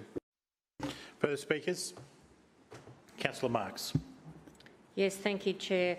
As the Lord Mayor, I'm sorry, I'm speaking on ENC item A, the information report about significant contracting plan for trade and building maintenance services. As the Lord Mayor has remarked, the purpose of this item was to release a tender to the market for a new panel of suppliers for trade and building maintenance services. The value is estimated at approximately $10.7 million a year for a period of 7 years commencing in October 2021. Now, I know that when we bring contracting plans to the chambers, the running theme of those opposite is to say, why don't you just employ more officers to do the job? Well, the answer in this case is pretty simple. Council needs specialised skills and services when we need them, not when we don't. The arrangement supplements Council's own resources and field services when demand is high, and importantly provides an on-demand technical expertise we may not typically require on an ongoing basis. It's simply not economical to employ tradespeople who specialise in a service such as optic fibre ducting and cabling or automatic door maintenance on a full-time basis when those skills are needed sporadically. What the Leader of Opposition, through you, Mr Chair, has said is that workers employed via this contract need to be what I'm saying to you, Mr Chair, is that these contracts that we're employing, these are actually local people and local businesses. So they're people that are out there living in our suburbs that will be employed in any one of these jobs. So as the Lord Mayor was pleased to point out, given how passionate the Shrinner Council is about supporting local jobs and businesses, that's exactly what this contracting plan will do. Thank you. Further speakers? Councillor Shree. Thanks, Chair. Just really briefly on both items A and B. I just wanted to pick up on Councillor Marx's point and draw to her attention, the Chamber's attention, the fact that sometimes because we've outsourced some of these services and it can be a bit more expensive or difficult to get in workers at short notice, that actually prevents important jobs being undertaken. And a classic example we've experienced of this is at my ward office, where for several years now we've been asking for the installation of an automatic door, and that's because we've still got one of the old pull it out with a handle kind of doors on the front of our ward office, which means that someone in a wheelchair who's trying to get in literally can't get into the ward office. They just can't. They walk up, they wheel up to the door and just it pulls outwards. They can't get in. So we've asked repeatedly, can we get some kind of sliding door or automatic door installed? And the council administration has basically said, well, we don't have that skill set within the team. So I take Councillor Marx's point that some of these are specialist skills that maybe we don't need all the time. But certainly in my experience, there have been times when, because we haven't had those skills and those staff on staff, we haven't been able to do that essential work. So hopefully Councillor Marx will be willing to take this in good faith. I'm not offering it as an attack or a party political criticism. I'm just saying there is a problem here where, because we outsource so many of these skills, sometimes they're not available when actually we do need them for small council projects. Just on item B, I just sort of wanted to also reiterate my concerns about the general approach to consultation around naming. I don't necessarily think it's a terrible idea to rename the next generation of city cats with similar names to the first generation, but I have found that the administration doesn't seem to have a good process in general for talking to First Nations peoples about appropriate names, and I've noticed this with parks as well, where we've asked council to consult with the Aboriginal community to recommend a name, and they simply haven't had a pathway or the capacity. They don't know who to talk to. So maybe there is scope for improvement in this space in general, and that's something that maybe the administration wants to consider providing better resourcing to council's Indigenous liaison team, because it seems like there's only a few staff members there and they're stretched very thin trying to provide advice across a broad range of areas of council work. So maybe putting a bit more staff in resources into that Indigenous liaison unit team might go some way towards addressing some of these concerns and ensuring that when we do want to consult about the appropriate name for a council vessel or a council park or whatever it may be, that there are people in council we can talk to who can then talk to the right people on behalf of council. Further speakers? Councillor Murphy. Thanks very much, Chair. I rise to speak on item B of the information report from ENC, the naming of City Cat 24 and the subsequent next generation City Cats after the older City Cats that are being decommissioned at present. We all know that our City Cats are an icon of the river, and I stand here today very proud to say that the third generation double-decker City Cat, the next one, will be on the water in the coming months. And as mentioned by the Lord Mayor, our City Cats have used Aboriginal place names for areas along the Brisbane River, most of these being within the current City Cat network route. Now, that's of course with the exception of the Spirit of Brisbane and the recently named Neville Bonner. The naming of the fleet was started in 1996 with the very first generation of City Cat named Kurilpa. The Aboriginal names were selected from a compilation by Kate Harbison, Wynnum local history librarian. City Cat 22, the first of the double-decker City Cats, continued the naming convention with Yugara, which is a traditional name for the mouth of Breakfast Creek. Now, the proposed name for City Cat 24 is, as you see here, Meanjin 2, which is the traditional name for the Gardens Point area. With the introduction of the next generation City Cat, Neville Bonner, the first of Council's original City Cats, has now been retired from service. Meanjin was one of Council's first ever Generation 1 City Cats, being built by the local shipwright, Brisbane Ship Constructions. We are sad to see her go, and it is exciting to see the new generation of modern vessels starting to arrive en masse in the river. Meanjin was launched in 1996 and reached the end of its useful life at approximately 24 years of age. She carried millions of Brisbane residents and visitors to work, study and to play across our city. A thorough assessment was conducted of the vessel and was found that it was not in a condition that was conducive to selling the used vessel market. So I would have loved to have seen Meanjin have a second life, maybe down in Sydney Harbour as a party boat or something like that, but alas, Chair, it was not to be. So Council is now working with Oz Ships to dispose of the older vessel, and where possible, all scrap metal will be sold to local recyclers. I won't take that interjection from you, Lord Mayor.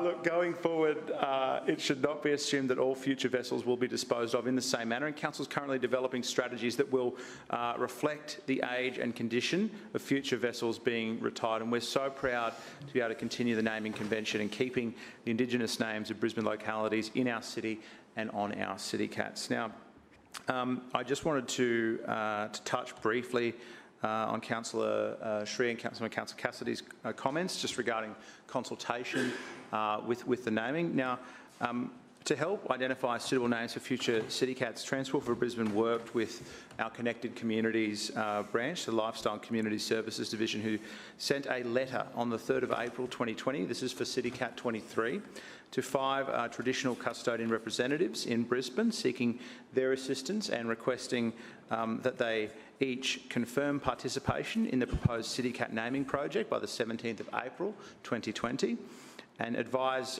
3 names that reflect the Aboriginal people and cultural heritage by Friday the 1st of May 2020. Now, this was just an initial email to gauge interest, and we can't force them to participate in this process. It is optional. It is something we would love to see, but no responses were received by the 17th of April. So we sent out reminders to everyone in the group on the 24th of April, and no responses were received by the 1st of May. So Councillor Cassidy's claim that 1 email was sent and that was all there ever was is simply false. And if he called the file, he would have known that. Point of order, Chair. So, excuse me, did you say a point of order? Point of order, will Councillor Murphy take a question? Point of order to you, Councillor Sri. Councillor Murphy, will you take a question? Of course. Please proceed, Councillor Sri. Through you, Chair.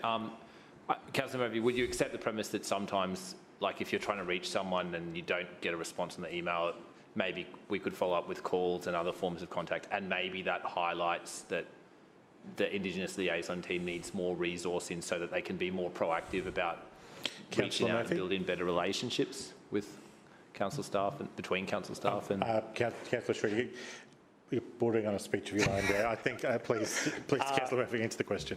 Sure, Chair. I accept the first premise of the question Councillor Sri has asked, but not necessarily that the end part of his question follows necessarily. The reality is that we did... So no responses were received by the 1st of May. We then went through this whole process again in January 2019 for City Cat 22 prior to this, and no responses were received to that. So, I mean, we don't want to be bordering on the route here, hassling and following up people who don't want to be involved in a process if we're not receiving responses. So if Councillor Sri is offering to coordinate perhaps Indigenous representatives in his area to be involved in the naming process, of course. We're happy to have a conversation with them. But in the end, what did we do? We reached out to Neville Bonner's family, and they were happy to participate in a process with us. They, in fact, attended the opening, or I suppose the commissioning of Neville Bonner with us, and there was a full smoking ceremony, a welcome to country, conducted by the members of Neville Bonner's family. So it was an excellent occasion. In this circumstance, all we are doing is giving the original name that was actually not given by this administration but by the Sawley administration to that vessel and appending a number to it. So I don't see that there's anything particularly controversial about that, and I would reject any assertion that we don't engage deeply with Indigenous people here in this city on a whole range of issues, not just City Cat namings, of course, which obviously we are very proud of the new generation City Cats, and we look forward to welcoming Me Engine 2 onto the river a little bit later this year, Chair. Further speakers? The Lord Mayor. Thank you, Mr. Chair.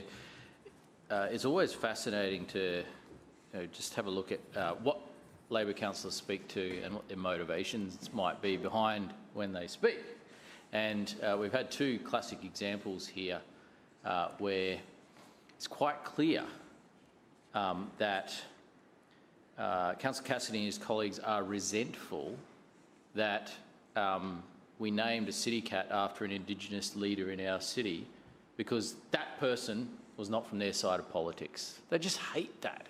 It's the same kind of attitude where we rebranded Brisbane Greeters in the city's colours, and they were outraged because it was somehow apparently LNP colours. Well, there's a flag right behind you, Mr. Chair, which doesn't in fact have the LNP colours, it has the City of Brisbane colours. But Labor has a clear record of just opposing things that weren't their idea or anything that has anything to do with another side of politics. They just don't like it. And that's what's happened here. But what I can say is that a showing of disrespect for our Indigenous community would be, for example, to name City Cats after other people or other things. We have chosen to not only retain the tradition of naming our city cats after Indigenous place names, but to double down on that, literally double down, because we think it's a great thing.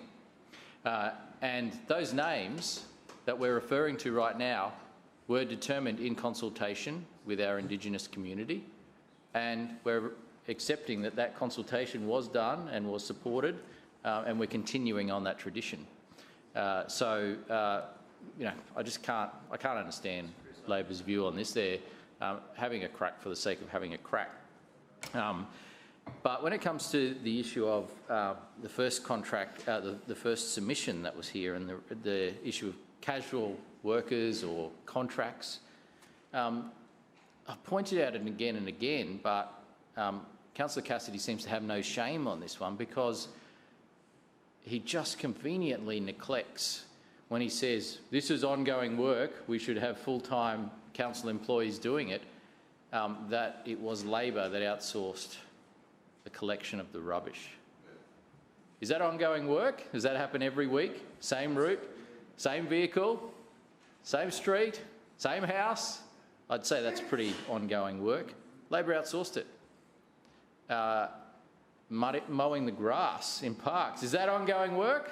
Labor outsourced it. In fact, they outsourced it to a New Zealand company at the time. So you cannot believe a single thing that Labor says about these sort of matters, because their record shows what they actually believe, and it was quite fine for them to have a mixture of insourcing and outsourcing. And I'll say it's quite fine for us to continue doing this, because it is the right thing to do. But we just see Labor's approach. We know more and more, they are guided by their union bosses in what to say and do. More and more. And it's funny, because if I was in Labor's boat, I would be sort of downplaying the fact that it's the beginning of the year and I've got my marching instructions from the union bosses who fund me. I'd be downplaying that, but they're loud and proud about it. They actually post social media posts saying, I have met with union officials to set the agenda for the year. It's extraordinary. Absolutely extraordinary. And it just goes to show how out of touch with average people they are if they think that that's actually a good thing. Union officials, I saw it. Okay, I saw it. Councillors. Okay, stop. Okay, there's tete-a-tete will cease now. Lord Mayor, please back on topic. I saw it because it was brought to my attention. That's how I saw it. And as much as you might like to think that I'm sitting up in the middle of the night looking at your social media, Councillor Cassidy, I'm not. I'm not. All right, okay. Okay, councillors, back on topic, please. Okay, late night text messages between the opposition leader and the Lord Mayor are not a topic for these reports. Please get back on topic. Where was I? The idea that the average Brisbane resident is happy about the fact that they get their marching orders and instructions and agenda not from the people of Brisbane but from the union officials is quite extraordinary. And someone also brought to my attention that one of those union officials had a giant poster of Lenin behind them during that Zoom meeting. Now, wow, Lenin, loud and proud supporter of Lenin. This is a person responsible for the deaths of millions of people, yet that's something to put on the wall behind you. Yeah, be loud and proud about those union links. Let's see how that works for you. The unions are not only out of touch with the people of Brisbane, they are increasingly more out of touch with the workers of Brisbane City Council, which is why union membership continues to fall over the long term. And it's why, for example, the bus drivers, who used to be almost all unionised, are now probably less than half of the workforce is unionised, because the RTBU doesn't represent all of those bus drivers. And I can say during the election, it's fascinating, we heard the RTBU really double down on their negativity and attacks on this administration. Yet, when I was out and about on the roads and streets around Brisbane, it is amazing how many bus drivers were like beeping me with thumbs up, saying, keep up the good work. Yeah, they know that council is a good employer. Just like the other staff of council know that. We are a good employer, we do the right thing by our staff, and it's also the reason why when other councils around Australia, who are all facing financial challenges in this time, are laying off hundreds and hundreds and hundreds of workers, and some of those councils, like there's one, I won't name which one it is, because I know everyone's going through challenges, but one of these councils has less than 1,000 staff in total, and they've let go of more than 100 staff. So, you know, in terms of the size of their total workforce, significant. So we've done our best to make sure that we continue having our staff out there working, doing the job that we all appreciate, supporting our workers, and we will continue to do so because we have always been and we will continue to be an administration that respects our staff and the job that they do, because they're not doing it for us, they're doing it for the people of Brisbane. And our staff do a fantastic job for the people of Brisbane, and we support them in what they do, Mr Chair. Councillors, I will now put Resolution A. All those in favour of item A, please say aye. Aye. And those against, please say no. The ayes have it. Division called by Councillor Cassidy and Councillor Strunk. Please ring the bells.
Councillors, we will now vote on item A. All those in favour, please raise your hand.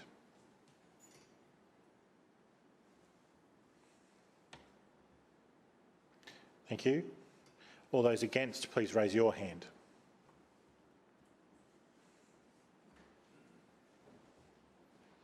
Clerks, please read the result when you're ready.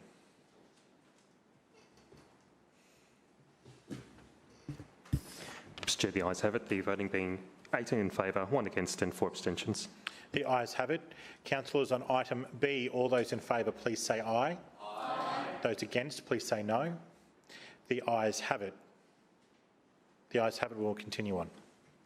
Councillors, Public and Active Transport, Public and Active Transport Committee decisions, please. Councillor Murphy. Chair, I move that the report setting out the decisions of the Establishment and Coordination Committee as Delegate of Council during the summer recess 2020-21 on matters usually considered by the Public and Active Transport Committee be noted.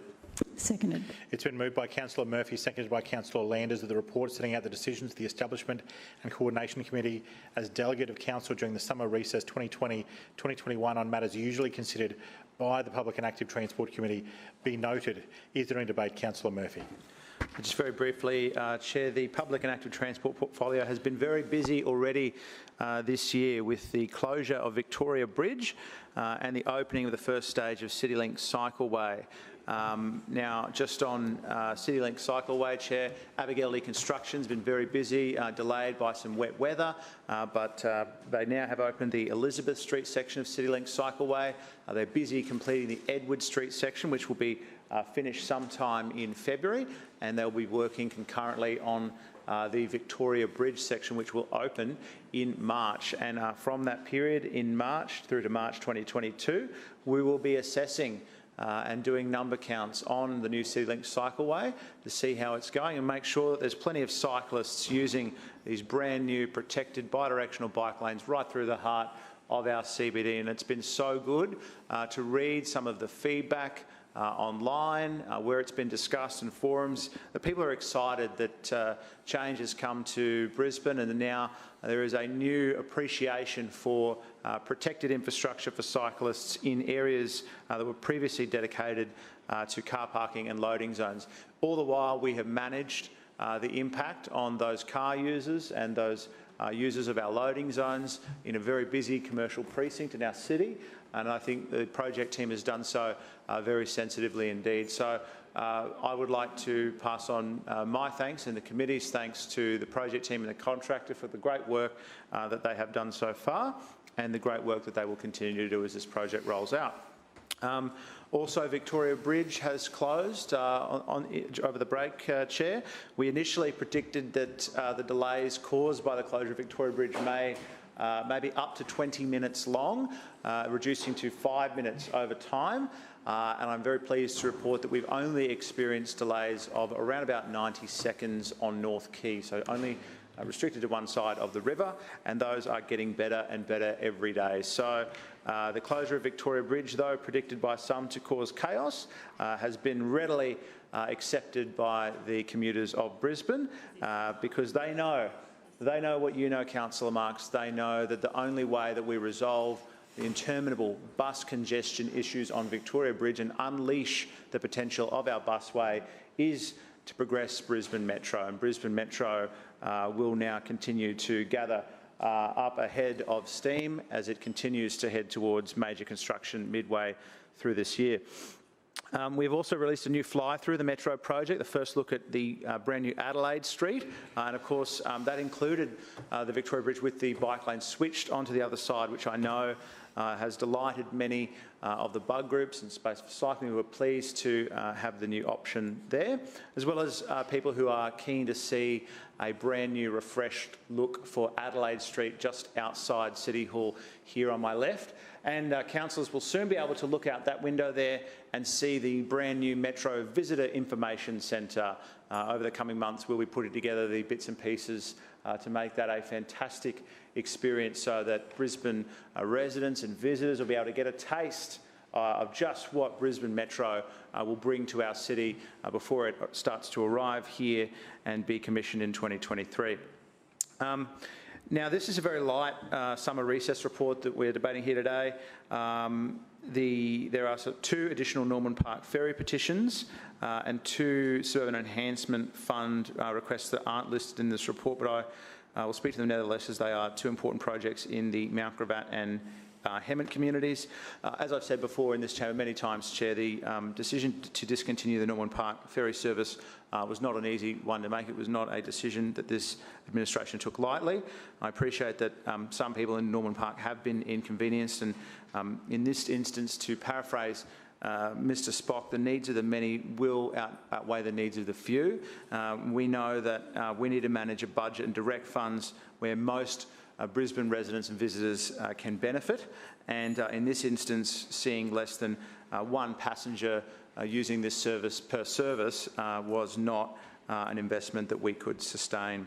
Now, the 2 Suburban Enhancement Fund submissions that went through the E&C in December last year during recess were $200,000 from the Holland Park Ward Suburban Enhancement Fund for construction of a new footpath with an extension of the existing stone retaining wall and construction of a drainage channel along Shire Road, Mount Gravatt, and $106,680 from the Doughboy Ward Suburban Enhancement Fund for construction of a concrete footpath along Hemmant-Tingalpa Road, Hemmant between Fleming Road and Pinnibar Street. So with those few words, Chair, I will leave the rest of the debate to the chamber.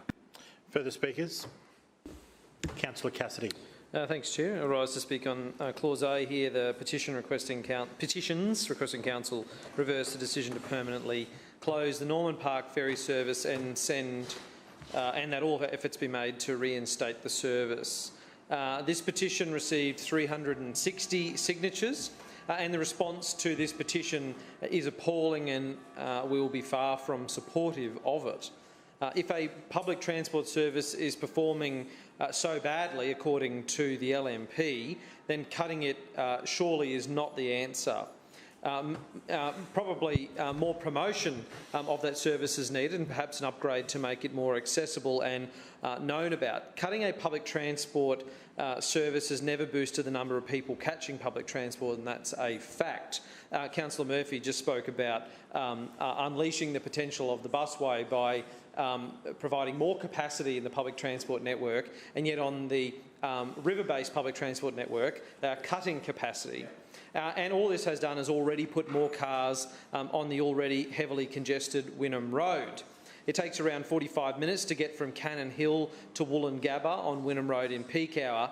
That's 7 kilometres in 45 minutes at an average speed of 9 kilometres per hour. Now, just this morning, ferry commuters, or what otherwise would be ferry commuters, were left stranded at the Norman Park bus stop waiting for a bus which was supposed to substitute their cancelled ferry service. It came 40 minutes late.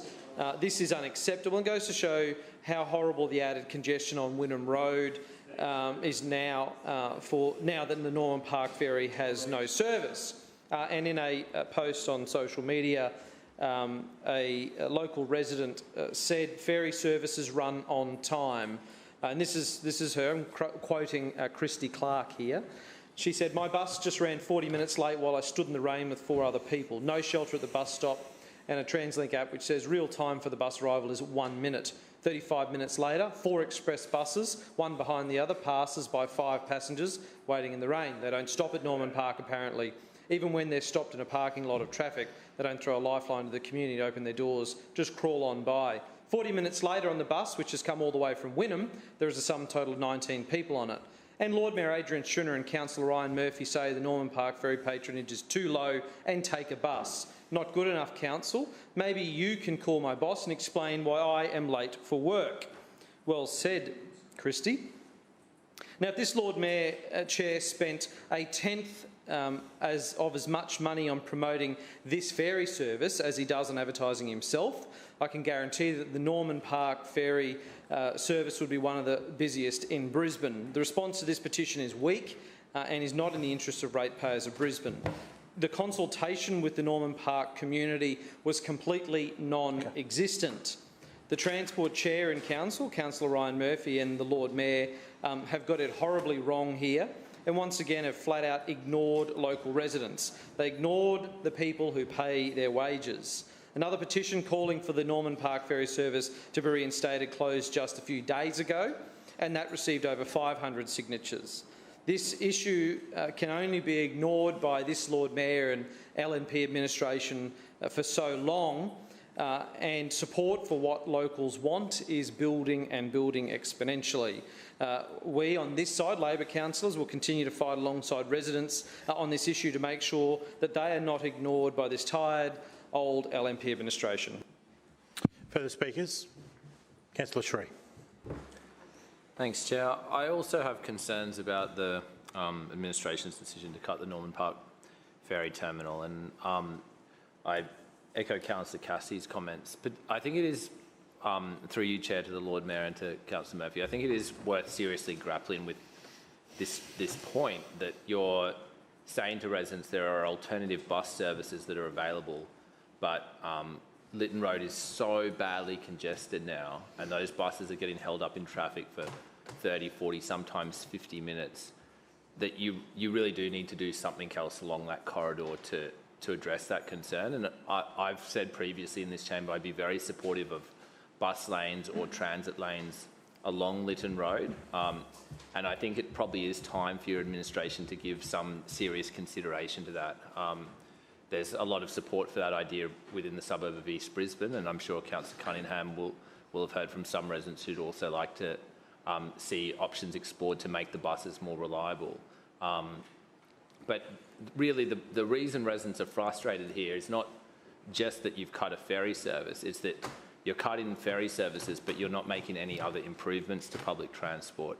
And it's the same frustration that residents in my ward have regarding the Thornton Street ferry terminal. It's kind of ironic or a strange paradox that the administration is essentially saying we don't want to spend the money upgrading these services to improve disability access.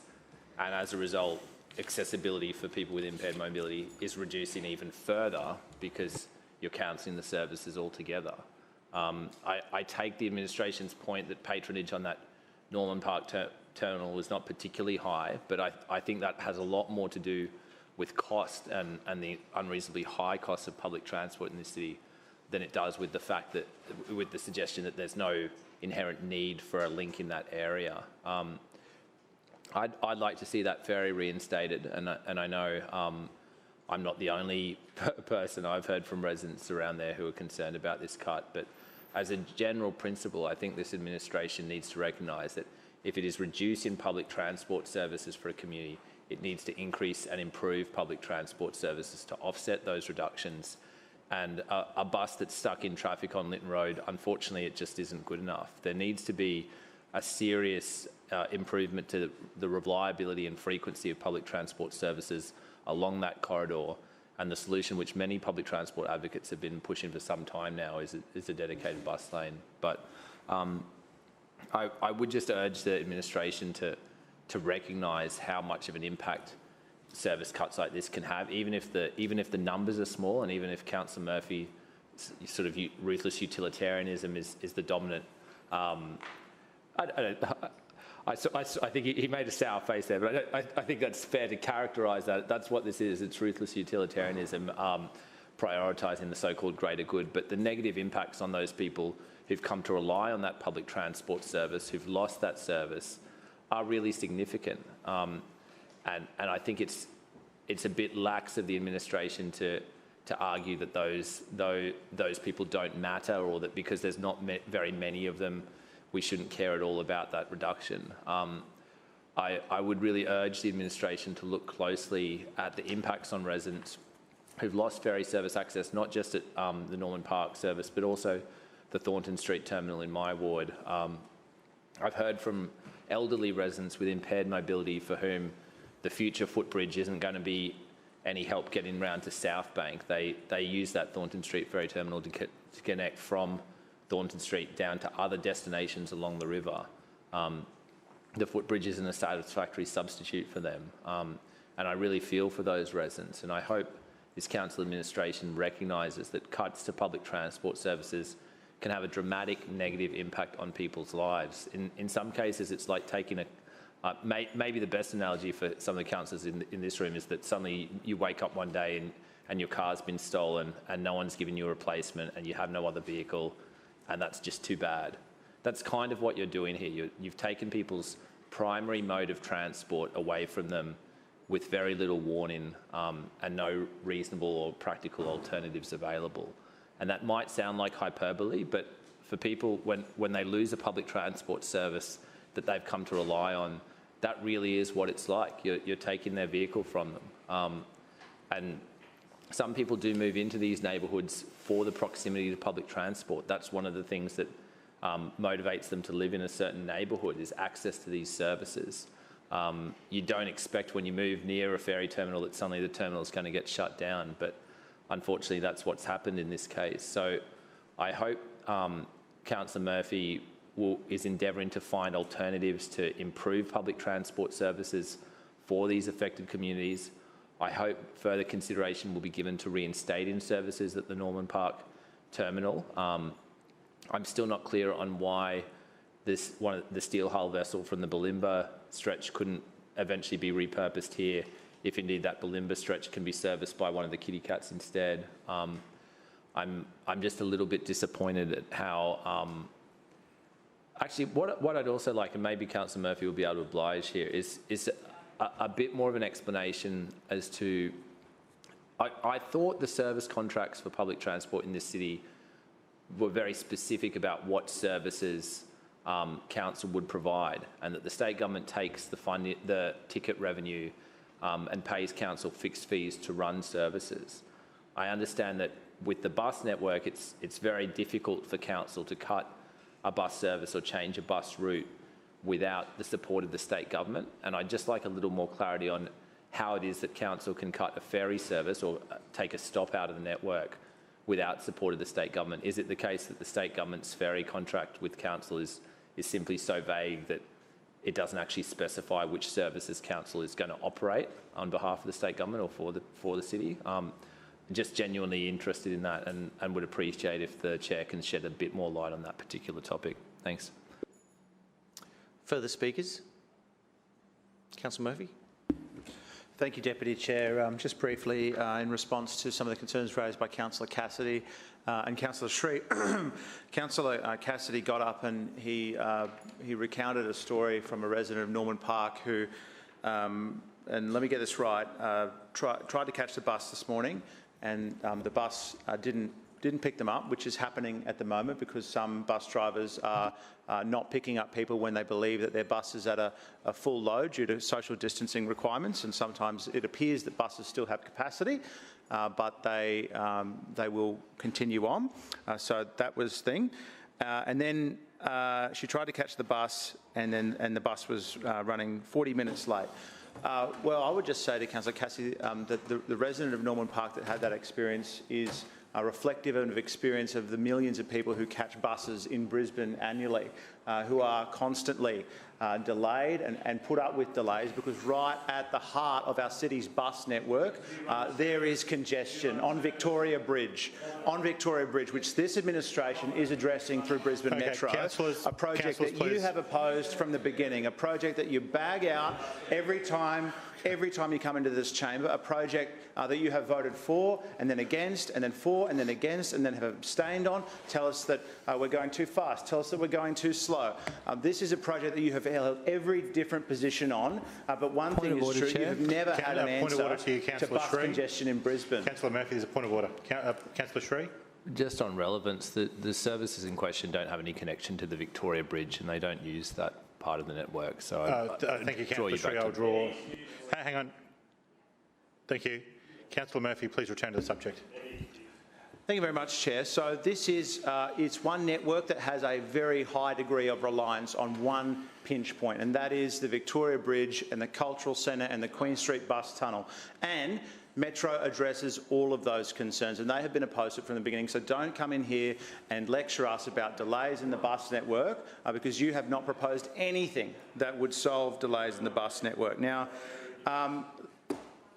to that, Chair, Councillor Cassidy has not come up with a solution for bus congestion, yet has said, look, you can't grow public transport by cutting services.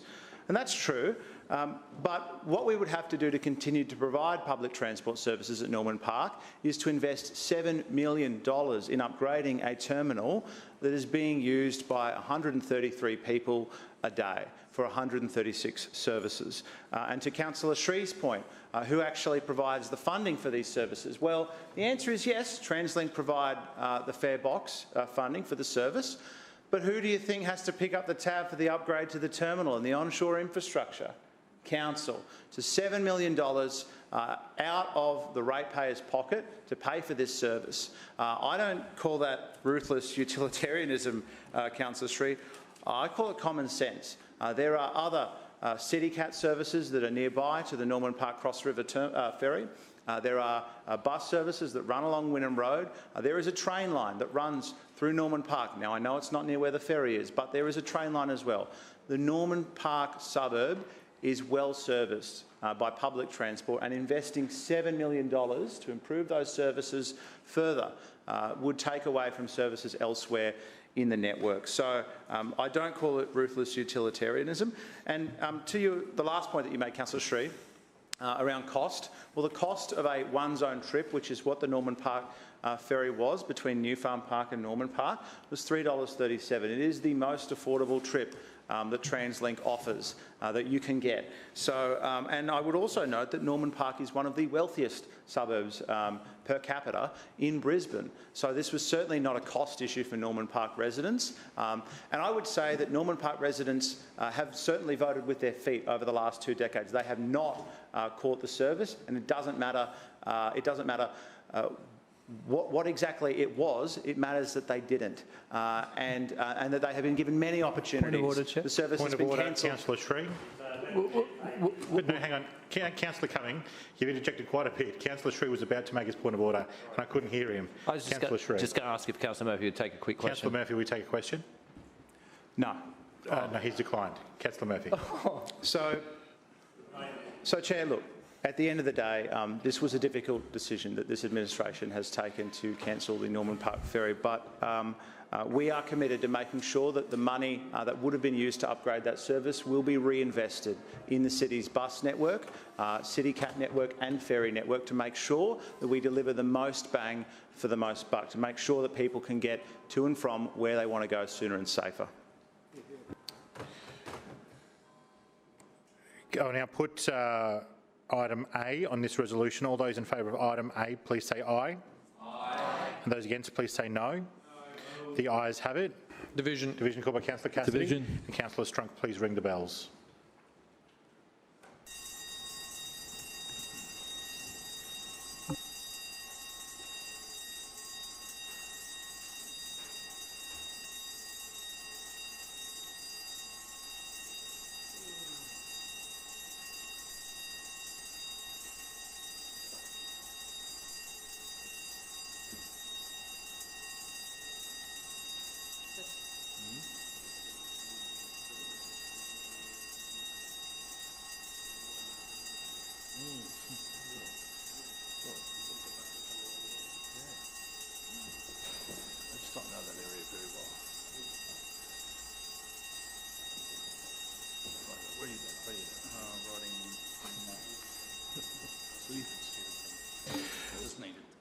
Councillors, we will now move to the vote. All those in favour, please raise your hand.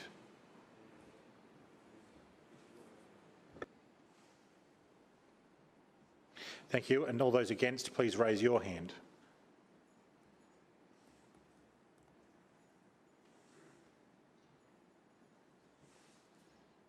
Clerks, please read the result when you're ready. Mr Chair, the ayes have it, the voting being 18 in favour and 6 against. The ayes have it. Councillors, the Infrastructure Committee, please. Mr Chair, I move that the report setting out the decisions of the Establishment and Coordination Committee as Delegate of Council during the summer recess 2020-2021 on matters usually considered by the Infrastructure Committee be noted. Seconded.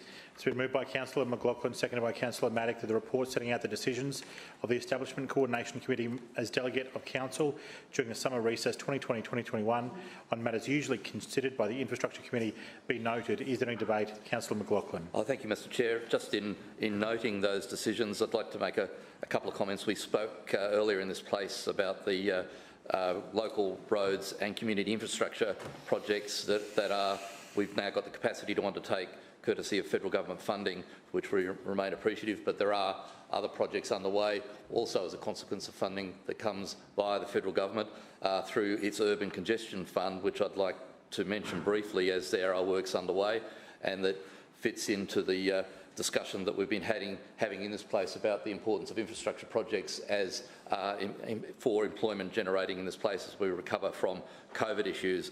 A couple I'd like to point out: the Hoyland Street upgrade, which is jointly funded with the federal government through the UCF, the Urban Congestion Fund, to widen part of Hoyland Street corridor in Bracken Ridge, which is a key east-west arterial route linking the Moreton Bay area to the northern Brisbane suburbs, which is an area that is undergoing substantial growth. The majority of the Hoyland Street corridor has 2 lanes, except for a 900-metre section, and that is the work that will be upgraded widened through this upgrade, increasing the capacity of that road in each direction, due to be part of the Better Roads for Brisbane delivery phase in early 2022. We're also undertaking early works in the Norris Road and Barbar Road intersection. That will be commencing in the next fortnight, with the contract for the main civil works due to be awarded at the end of the month. Service relocation work for the Gresham Street Bridge replacement is also progressing well, with urban utilities water main relocation works now underway, and once that work is completed, the construction works will be commencing very soon. There are plenty of other projects around. and I'd just like to take the opportunity to thank the Infrastructure Division for the work that it's doing to make sure that we are making our roads better and safer, and in these difficult times to see these works being undertaken, and I look forward to seeing a completion of the works during the second half of the current financial year. Mr Chair, during the recess there were 3 petitions considered: a request for Council to implement measures to restrict through traffic between Cavendish and Old Cleveland Roads via Jellicoe and French Streets, Coorparoo, a request for Council to install traffic calming devices in Bredon Street and Chapel Hill, and a request for Council to install a pedestrian crossing at Brookfield Recreation Reserve, Brookfield Road in Brookfield. I'll leave it at that stage for any debate in the chamber. Further speakers, Councillor Griffiths. Yes, thanks, Mr Chair. I was just going to ask voting seriatim for A, B and C.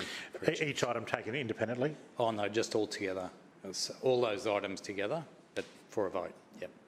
Does that make sense? You want A, B and C all together? Yes, A, B, C all together, rather than separately. Okay, all right, yep, all right, we'll take them all together. Anyone else? Councillor Adams. Mr Chair. Yes, Councillor Adams, I have called you. Yep. I rise to speak on items B and C. Mr Chair, I spoke about my concerns about road safety on Brookfield Road in this chamber last year following an accident involving a young schoolgirl. Since then, there have been efforts from a range of stakeholders to address these concerns, and my sense is that things are heading in the right direction. This petition, which contains 163 signatures, accurately outlines the concerns of the local community and has my total support. I've not met anyone who doesn't support initiatives that will improve road safety, particularly for school children crossing Brookfield Road during mornings and afternoons. While this petition calls for a pedestrian crossing, this is only one part of the solution. Lowering the speed limit from 50 to 40 kilometres an hour between 7 and 9 and 2 and 4 p.m. on school days is equally as important. In regards to the pedestrian crossing... Councillor Adam and councillors, I'm just having a bit of secondary chatter. Could I please ask for private conversations to be taken to the antechamber? Councillor Adam. Thank you, Chair. In regards to the pedestrian crossing following last year's accident, Council conducted a traffic survey that showed between 6 a.m. and 6 p.m. there were 84 crossings at the existing refuge near the cemetery, 89 between the 2 showgrounds driveways and 250 crossings to the east of the driveways. Based on those results, Council officers believe that placing a crossing at the outbound bus stop would be of limited benefit, with the majority of the pedestrians crossing outside the general store. I'm advised that in 2013 this site was recommended for a pedestrian crossing, but following pushback from the local community, this was placed on hold. What we all agree is that a pedestrian crossing is needed. The question is where. We will again undertake community consultation regarding a suitable location, and I have suggested that Council officers investigate an option B if there is still resistance to it being located outside the general store. Mr Chair, as I indicated earlier, the pedestrian crossing called for in this petition is only one part of the solution. There are ongoing discussions with the state to provide Brookfield State School with Brookfield Road access, which will allow Council to consider a request for a school zone. With that will come a reduction in the speed limit to 40 kilometres an hour during the busy drop-off and pick-up periods. I commend the Brookfield Showgrounds Trust for agreeing to an easement through its reserve, which would enable the school to qualify for a school zone. I also commend the State Member for Moggill, Dr Christian Rowan, for making representations to the State Education Minister for this to become a reality, and to Minister Grace for investigating and initiating discussions with the Department of Natural Resources as the owner of the showgrounds. As I indicated earlier, we're not there yet, but there is a lot of goodwill and intent, and I remain hopeful that we will get an outcome that addresses road safety in the Brookfield community. Mr Chair, in relation to item B, requesting Council to install traffic calming devices in Bredon Street, Chapel Hill, it goes without saying that I support any initiatives that will increase traffic safety in my community. As a result of this petition, Council has agreed to undertake a 7-day traffic survey to determine the volumes, types and speeds of vehicles using Bredon Street. Once the data is returned, a review on the potential suitability of the street for traffic calming will be undertaken. Like the head petitioner and the residents who signed the petition, I await the findings of that survey with great interest. Thank you. Further speakers? Anyone? Councillor McLaughlin. I'll now put the resolution items A, B and C together. All those in favour, please say aye. Aye. Those against, no. No. The ayes have it. Division. Division called by Councillor Cassidy and Councillor Strunk. Please ring the bells.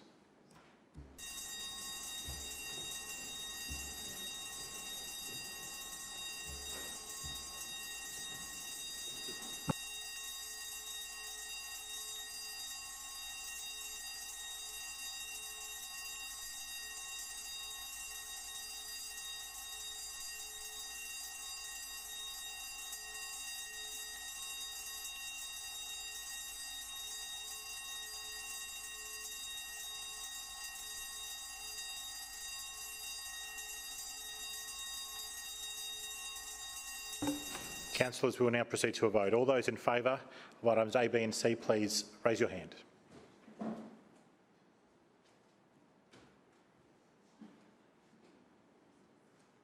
Thank you. And all those against, please raise your hand. Clerks, please read the result when you're ready.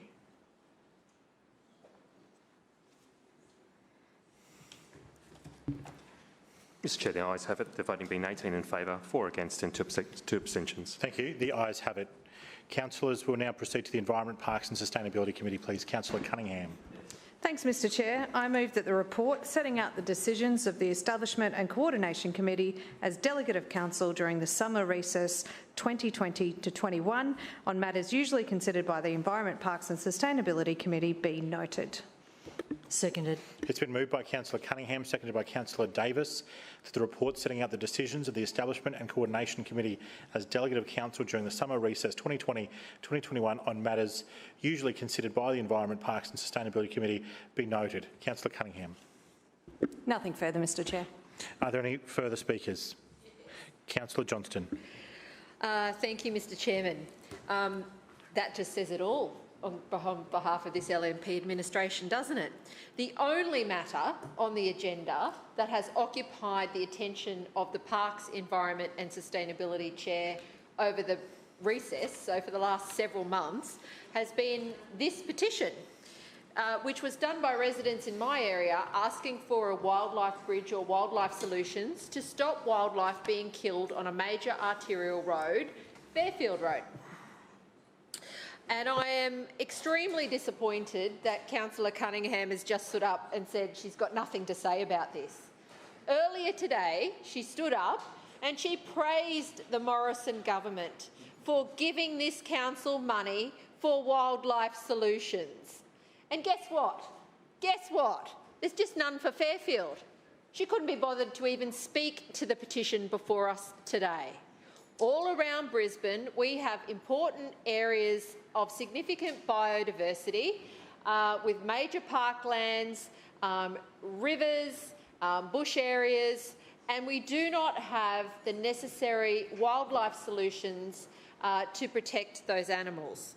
And what's this administration's response? Nothing. Not even, yep, sorry, we can't do it now, we might look at it in the future, or, yeah, no, not interested. She just said nothing. I've got nothing. That's the Parks, Environment and Sustainability Chair for Brisbane City Council. The only petition she had to debate today, and she's got nothing to say. She did have plenty of time earlier today to stand up and praise the Morrison government for handing over, I think it was $345,000 or something like this for wildlife solutions. But there's just no money for Fairfield. She's pork barrelling, probably in her own ward, I suspect. Pork barrelling. Meanwhile, the residents of Fairfield who are looking for practical solutions are ignored while she goes out and uses that money in her own ward. And I bet you $100 that's what's happening. And I will be absolutely going back to the residents of Fairfield and telling them that this administration stood up and took money from the federal government with one hand for wildlife solutions, and in their official response to the residents of my electorate, or my ward, sorry, they're saying, yep, but there's none for you. anything demonstrates the hypocrisy of this LNP administration more than anything else today, it is this. Councillor Cunningham is happy to take the money from the feds, but tell residents, no, you can't have any of it. It's not good enough. Now, this is better because this is the petition that came about after residents asked me, because we were seeing so many wildlife strikes on Fairfield Road, they asked me to find out what the stats were. So I did do a file request, and the CEO wrote back to me and told me it was secret information that I could not discuss with my community. Oh yes, and as he likes to refer me off when I talk about local issues of importance in my community, I didn't, but it's very significant. Now, Councillor Cunningham in this response says, no, it's not an area of significance. Well, let me say this. Fairfield Road carries almost 30,000 vehicles today. This is only a couple of hundred metres from the Brisbane River corridor, one of the most significant natural environments in our city. And I know that she wouldn't care about the significance of the Brisbane River corridor, but my community does. And we know that a huge amount of wildlife in our city lives in the parklands along the riverbanks in Fairfield. And yes, they move around our community at night. That's what happens, and during the day. And our community is sick of seeing dead native wildlife on the streets. So we were simply calling for a practical solution. This administration says it's not important.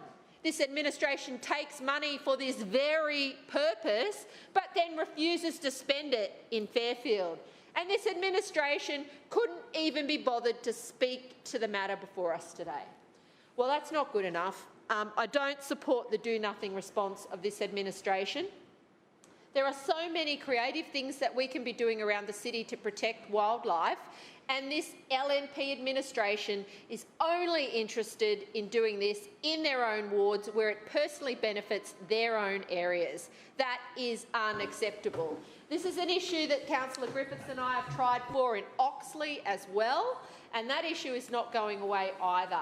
We have very significant wildlife areas very close to the Brisbane River in my area, and they are areas where wildlife moves around a lot. So we should be looking at really innovative rope bridges or whatever it might be. There's lots of different options that we can look at here.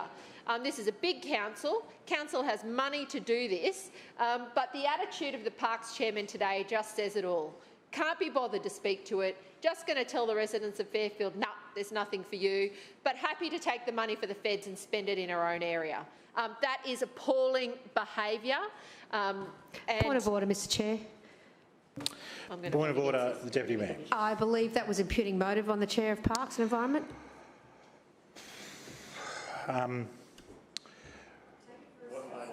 Look, I see what you're saying, but look, I've allowed it on 3 or 4 occasions already in this speech, so I'll continue to allow it. Councillor Johnston.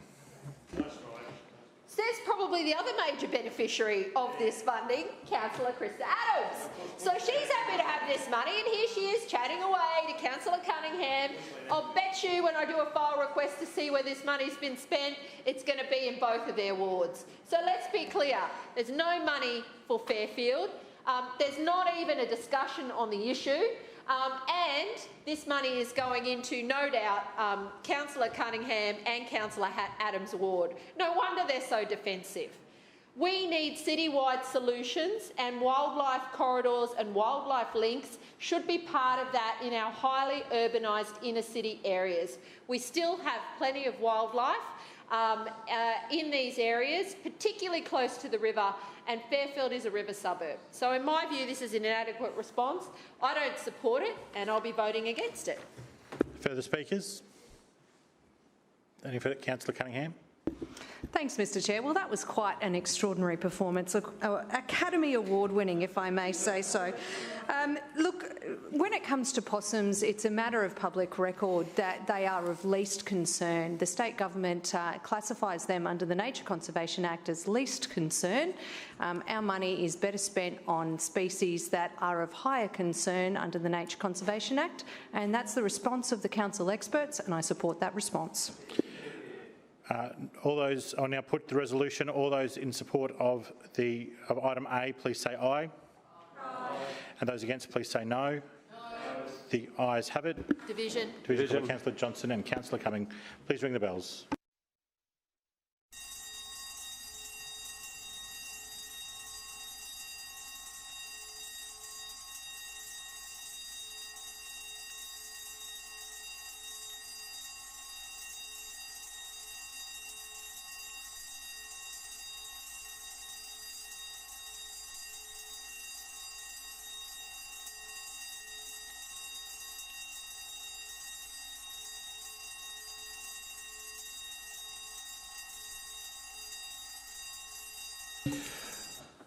Councillors will move to the vote. All those in support of item A, please raise your hand.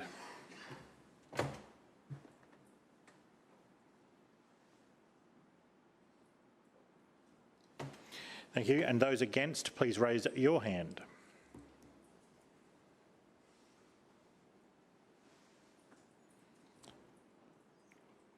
Clerks, please read the result when you're ready. Mr Chair, the ayes have it, the voting being 18 in favour, 5 against and 1 abstention. The ayes have it. Councillors, the Community Arts and Nighttime Economy Committee, please. Thank you, Mr Chair. I move that the report setting out the decisions of the Establishment and Coordination Committee as Delegate of Council during the summer recess 2020 to 21 on matters usually considered by the Community Arts and Nighttime Economy Committee be noted. Seconded. It's been moved by Councillor Howard, seconded by Councillor Landers, that the report setting out the decisions of the Establishment Coordination Committee as Delegate of Council during the summer recess 2020-2021 on matters usually considered by the Community Arts and Nighttime Economy Committee be noted. Is there any debate? Councillor Howard. Well, thank you, Mr Chair. Just before moving to the report, I just would like to ensure that Councillor Cumming passes on the very good wishes of all of the committee members this morning to Councillor Cook and to Little Arlo, and to know that we're very much looking forward to meeting Little Arlo when that's possible. I'm very proud to be part of the Shrinner Council administration, which is and will continue to be one of the most family-friendly governments in the country. So, particularly with our new arrivals, I think we're all looking forward to having all of those wonderful young people join us. There are 2 petitions that were considered, and they're there for people to look at in terms of the CP Bottomley Park. The background to that is that the petitions were requesting the provision of a platform for mediation and long-term protection of cricket at CP Bottomley Park. Can assure the chamber that that has continued to happen. Kurilpa Cricket Club is a community cricket club and has been utilising the clubhouse and fields under an expired hire agreement. There was a great deal of environmental damage done, and the head lessee asked that they should leave. Council has continued to support the club in finding a suitable lease or a seasonal licence agreement. However, the club has refused offers made by Council, and the petition has been set out there for all of councillors in the chamber to see, and I will leave further debate to the chamber. Further speakers, Councillor Cassidy. Thanks, Chair. I rise to speak on this item, the petition before us. And this is the latest development, Chair, in the appalling treatment of the Kurilpa Cricket Club by the Brisbane City Council. Up front, it needs to be said there is clearly a disagreement about the facts surrounding this petition and the alleged damage that Councillor Howard talks about by the club to the grounds, but we're not here to debate that today. Those allegations do not take away from the appalling way in which this LNP administration has treated this grassroots community club. Chair, unfortunately, this treatment is not unique to this club. It's part of a broader pattern of behaviour where the LNP do not value our local community and sporting organisations and treat them like tenants in a landlord relationship, not as a genuine community partnership with council where value is placed on their critical role in the social fabric of local communities. Here we have a petition that received more than 2,000 signatures calling for council to help save this club from being booted out of their home of over 20 years. Chair, there is no better example of the appalling treatment of our local community sporting clubs by this LNP administration than what has gone on here. How this club has been treated and the lack of empathy shown to them is extremely disappointing, not only for the club, its members and players, but for the entire community. This is a local club with a long and distinguished history that is run by volunteers who just want to play cricket. Not only was this club abandoned by council, council then actively assisted in supporting their eviction from council-owned grounds and facilities. And make no mistake, Chair, the grounds that this club has played on are community facilities. They are not owned by a private club or organisation. These are council facilities that are leased. Council has always had the power not only to facilitate negotiations for smaller clubs to sublease council facilities, but in this case they have actively avoided doing so instead, taking the side of a larger leasee without any consideration for the impact this would have on the smaller Kurilpa Cricket Club, and that their club and players would be displaced. They didn't care. They didn't turn up. They didn't talk to the community or come to a rally that was attended by droves of supporters. They were shamed into meeting with the club once the media were involved, just so they could save some face. Council should be supporting grassroots sporting clubs, not destroying them, and refusing to help them at the first sign of a dispute. The lack of consideration, understanding and assistance this LNP administration has offered the Kurilpa Cricket Club really demonstrates how heartless they are and why the LNP really are not fit to run this city. They don't care about people, they don't care about the community, and they place little or no value on supporting our struggling clubs in our suburbs. This petition response is well below community expectations and not in the best interests of residents or the cricket club, which supports hundreds of young and upcoming cricket players. Council should have stepped in to mediate this disagreement and help both clubs find a solution and continue to share the facilities like they have done for so long already. Community facilities should not be monopolised by one organisation. We want to see community facilities utilised to their full capacity by multiple organisations and groups where possible, and it certainly was possible here. Since Kurilpa Cricket Club was booted out of their home, to date not a single ball has been bowled at Bottomley Park. Even more insulting in the petition response is the assertion that Kurilpa Cricket Club has been offered alternative grounds, and we heard that from Councillor Howard just before. Council and this administration are well aware that Kurilpa Cricket Club plays in the Queensland Sub-Districts Cricket Association. It is a playing regulation that all matches are played on turf wickets. The field offered to the club at Balmoral Sports Park is a synthetic pitch. That's rubbing salt into wounds, Chair. I want to read into record now the words of the Kurilpa Cricket Club President Mark Feidler, who has said this in response to this petition. Dear Kurilpa Cricket family, the club would like to thank everyone that supported us last year with our Save Cricket at Kurilpa petition to the Brisbane City Council. The volume of support was incredible, with over 2,000 people signing up. We have been told this was one of Council's all-time highest petitions. Well done. As you may be aware, Brisbane City Council publicly responded to the petition today, Thursday 28th of January 2021. Whilst we welcome the response, we note that our petition was submitted over 6 months ago, 24th of July 2020. Unfortunately, this is not unusual form for Council. Kurilpa Cricket Club are disappointed with Council's response to our community's outpouring of support. Our club lived and thrived at CP Bottomley Park for a quarter of a century. However, Council stated that it is not their policy to engage in discussions or mediation between disagreeing council facility users. If this is not Council's job, then whose is it?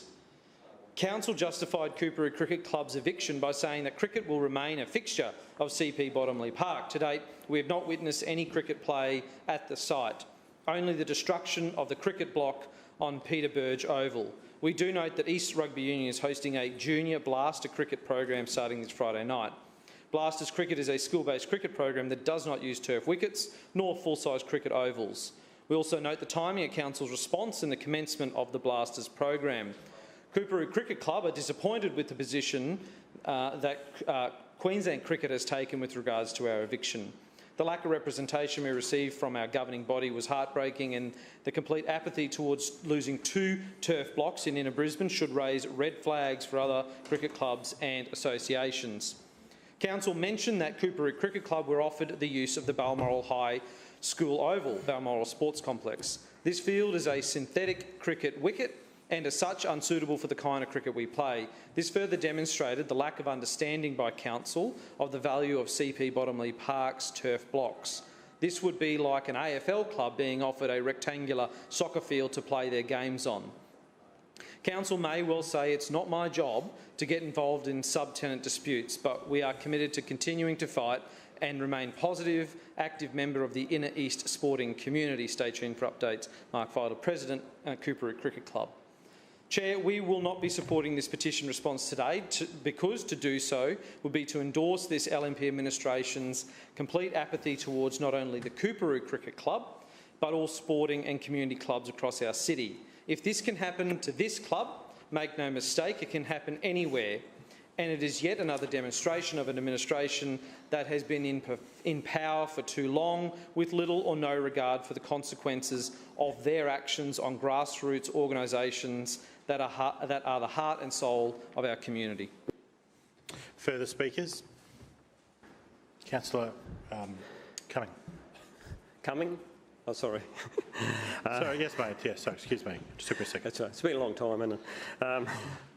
Mr Chair, I'd reiterate what Councillor Cassidy has said, and that's that in fact, I've been in the council now almost 27 years in this council. I can never remember this happening before, where the Brisbane City Council has lined up alongside the lessee of a council sporting site and encouraged that lessee to kick out another club that was using that site. You know, I think that is just terrible behaviour. That is just dreadful behaviour for the Brisbane City Council to behave in.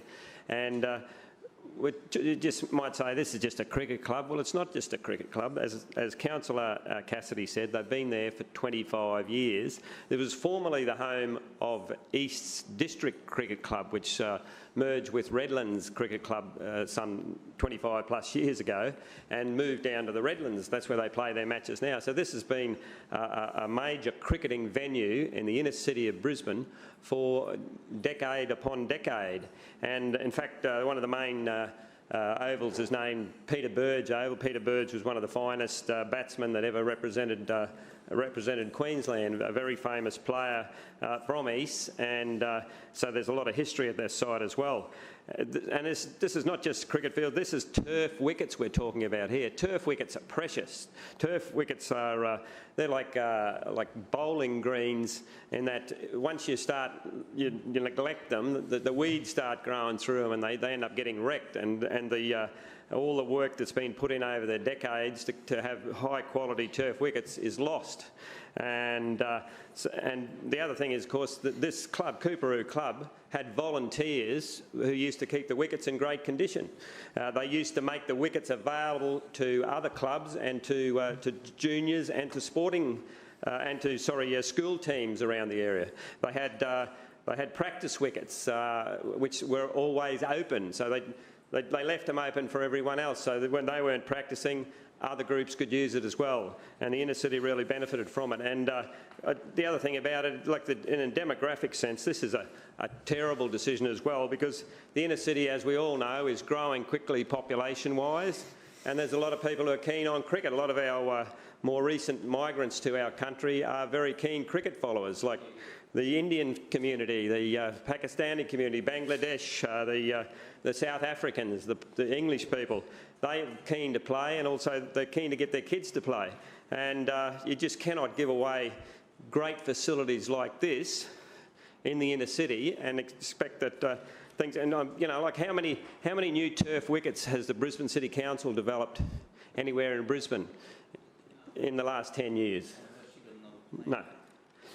Nothing. They haven't done anything at all.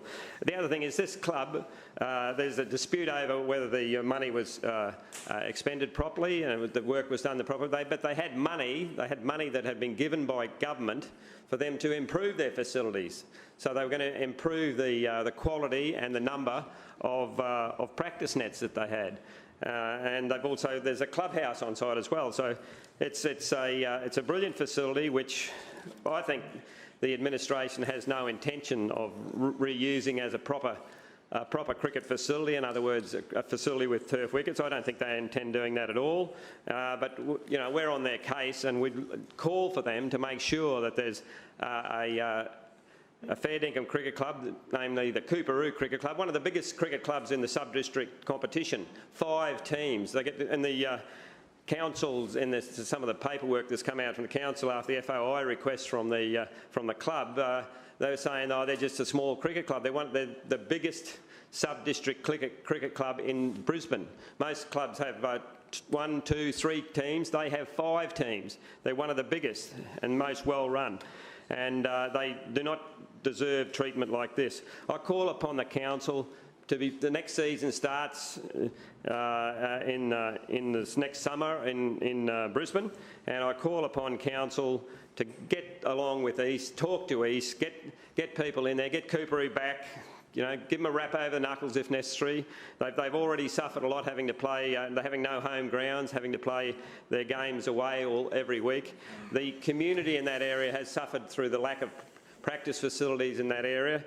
Let's get with everyone, let's get everyone together, sit down and work out an agreement and get things happening again so that this area is again used as it should be for turf wickets and for good practice facilities as well. And that'll be a benefit to this part of Brisbane.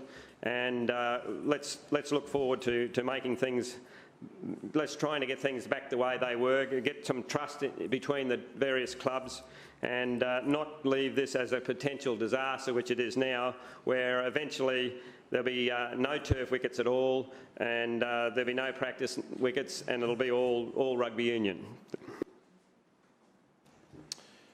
Further speakers, Councillor Adams. Thank you, Mr Chair, and I'd just like to stand to speak on this petition again and put a little bit of the actual story into this rather than the crying, bleeding hearts we're hearing here today from two councillors that do not understand the full story, don't want to understand the full story. I think Councillor Cumming probably summed it up by saying they probably deserved a rap on the knuckles. Well, they absolutely deserved a rap on the knuckles, and when you tear up a grass turf wicket in a contaminated land site and expose the community to fine particles from power stations, chemical waste, fly ash, asbestos and glass without any approval from the person that you are hiring the field from or the council that owns the grass, you deserve more than a little rap on the knuckles. It is totally understated. What they're saying here is just unbelievable. We now have a field that has got, the cricket couldn't even play on if they wanted to because they destroyed the turf wicket. It's now fenced off for 12 months. No one can use it. They said, no, we don't have the $100 grand to fix it. So guess who's fixing it? Council is fixing it. There was no sublease. East Rugby Union, the head lessee, have been trying for years to get this club on a sublease. And what has the answer been? No. Because you know why they don't want a sublease? Because then they'd need to contribute to the water and the maintenance and the works on the fields, which they have not done for years. For years. It is not rubbish, Councillor Cummings. You check the paperwork. This is the second time when I was chair of Lifestyle. Councillor Cumming. When I was chair in Lifestyle, they trenched through without approval 6 mature gum trees. Guess what? Gone. They got given money from the government to fix those cricket nets. Guess what? Pulled them down 18 months ago. Anywhere? Gone. There's no cricket nets because they didn't do the works. There's no turf wicket because they ripped it up. There's no mediation from council because they never, ever wanted to sign a sublease because they wanted all the ability to play there and none of the responsibility to look after what we hear from this side, 2 spectacular grass turf wickets in the inner city. They weren't. They were very poorly looked after by that club, and all of the work was done by East Rugby Union. East Rugby Union have gone out to an expression of interest to 6 clubs to try and come back onto this field, but none of them are interested because they don't want a lease, because they want rugby to pick up the costs and they just want to play there. They're working through a program now, as Councillor Cumming very rightly said. Oh, I'm not through you, Mr Chair. I wasn't sure it was Councillor Cumming or Councillor Cassidy, that they're starting a juniors program there. They are working with the junior schools. They are working with Queensland Cricket. This is a very, very, very disappointing outcome, and I absolutely understand the frustration of the members for the Coorparoo Cricket Club. But if they'd come to the party years ago to work with East Rugby Union and take the responsibility of having some contribution to looking after these fields, it may well have been a different outcome from the board of East Rugby Union. Council are dedicated to keep working with Coorparoo Cricket. They've been offered something at the moment that they don't find suitable. Hopefully we find them somewhere suitable. We are working with East Junior Districts Cricket as well. And you know what? There is plenty of opportunities if Holland Park Junior or Wynnum Junior still want to play on these fields, once council comes around to rectifying the mess the Coorparoo Cricket made, to be able to hire the fields as well. But let's get this very clear. This is not a small little club ripped out by the big rugby overlords. This is a club that didn't do the right thing, admitted by Councillor Cummings that they needed a wrap over the knuckles, not suitable to stay where they are. The relationship has absolutely disintegrated beyond repair. We need to work with them to find somewhere else.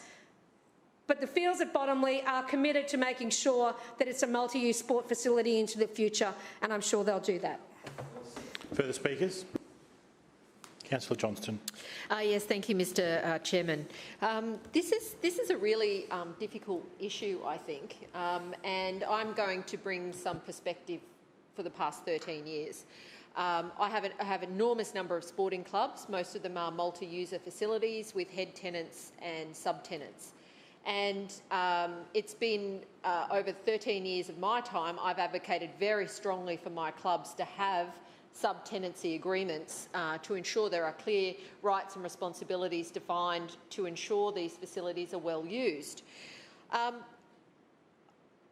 a little bit surprised about what's going on here, and I think there must be something more to it. And I'd be really interested if I'm wrong, but I think that this park is in an LNP ward. And it's not, has it been? I suspect it has been for some period of time. Councillors, please cease interjecting. Councillor Johnston, please return to the topic. Not going to sit down. As I said please return to the topic. Yeah, no, but Councillor Adams is shouting at me to sit down. Well, I didn't hear that. I've asked you to return to the topic, so please do so. And so did everybody else in the room. But let me be clear. I don't know what's gone on here over time, but my experience with the council leasing team, they take a bit of a push to get a particular outcome. But I would like to know why there's not been any involvement from community facilities, given that Councillor Adams today has outlined a litany of problems. Well, I don't know if they're true or not. I don't know if Councillor Adams has some other interest in this matter that she hasn't disclosed. Point of order, Mr Chair. Point of order to you. Absolutely out of line in imputing motive, and it makes no difference whether I'm patron or not. That is not a conflict of interest. Okay, no, well... okay, stop. We know that being a patron of a club does not conflict you. We've gone over that. Similarly, it's... can I just, Councillor Johnston, just please stay on topic and talk about the matter at hand. Councillor Johnston. I'm dead set on topic, and apparently I'm on the money about Councillor Adams' interest in a particular point of view with this issue, and that is that she is the patron of East Rugby Union Club. the party that is the beneficiary of the cricket club leaving. Now, putting all that aside, it's just a matter of fact for the record, putting all that aside, I do not understand how all of the problems that Councillor Adams has outlined have been ignored by Council for the past decade. And Councillor Adams was specific that this has been going on for a long period of time. I believe she was the chairman of this area for a very long period of that time, and Councillor Howard is now. When we have problems in my area, I am very quick to raise them with Council. The other thing that's been said here today by Councillor Adams about this situation is it's a very serious matter if clubs go and build things without permission. That's not an approach she's taken in my ward. When I've had multiple clubs go and build new infrastructure without a DA or without council approval as the tenant. Instead, council's bent over backwards to retrospectively approve those works in both Graceville and Corinda, and I've not been notified about them, the residents haven't been notified about them. So again, based on my 13 years of experience, council officers have facilitated this type of retrospective approval on many times that I am aware of, but in this occasion, apparently these problems have been going on for years and years and years, and nothing's happened. Now, I don't know what is going on here, but we are not getting the full story about the problems here. I do not know why council officers have not been mediating these issues between the subtenants, informal as they may be, and the head lease owner here. Who's been ignoring this issue? Certainly the chair, and that would be Councillor Adam for some time, and presumably the current chair as well. So I don't know what's happened here, but I agree with Councillor Cumming that you know, cricket wickets are so hard to find. We have so many juniors, they're desperate for space to play, and seeing the loss of cricket facilities, I'm sure, is devastating for this community and kids that play cricket. And that's what we're talking about here, putting everything else aside. Hundreds of kids that used to play cricket here can't play cricket anymore. How did it get to this point?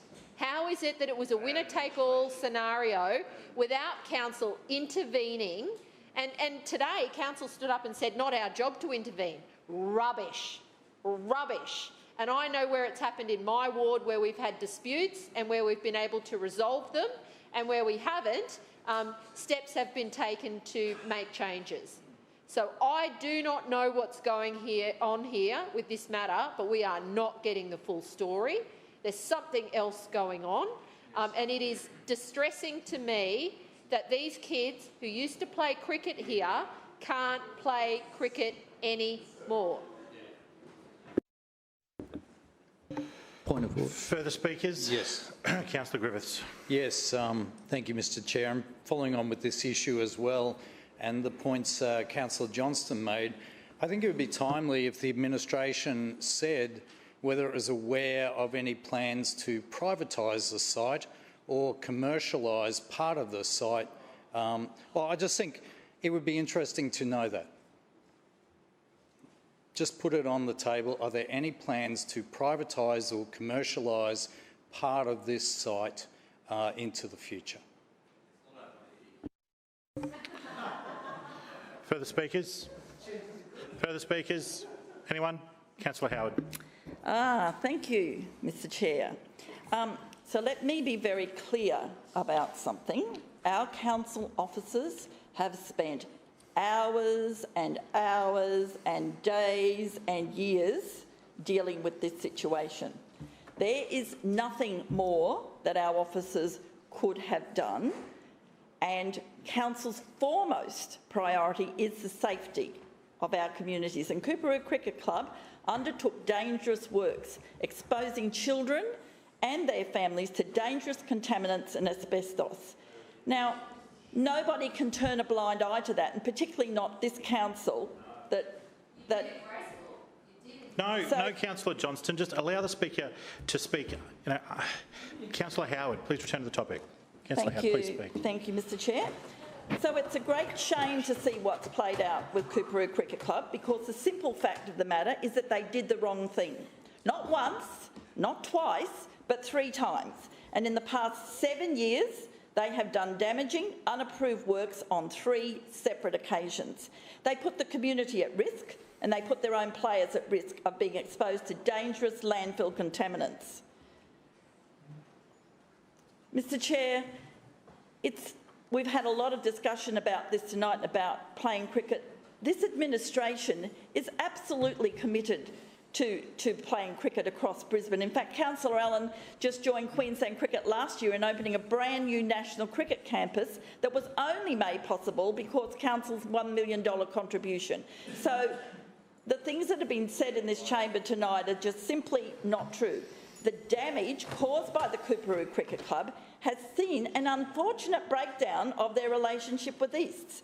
And that's understandable. If someone caused damage to your property again and again and again, you would not continue to offer them a lease. So, through you, Mr Chair, there has been an inordinate amount of work done on this particular issue. Our council officers have done an amazing job, and I want to put that on the record, that there was everything done to try and make this, to get a better outcome. However, what we do see is that Brisbane City Council is rectifying the damage, and very soon we are going to have junior sports again played on this site. So I think, through you, Mr Chair, I'll just leave it at that. Thank you. We'll now put the resolution. All those in favour, please say aye. Aye. Those against, please say no. Aye. The ayes have it. Division called by Councillor Cassidy and Councillor Strunk. Please ring the bells. That was my baby. Oh, I shouldn't talk about babies.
Councillors, all those in favour, please raise your hand.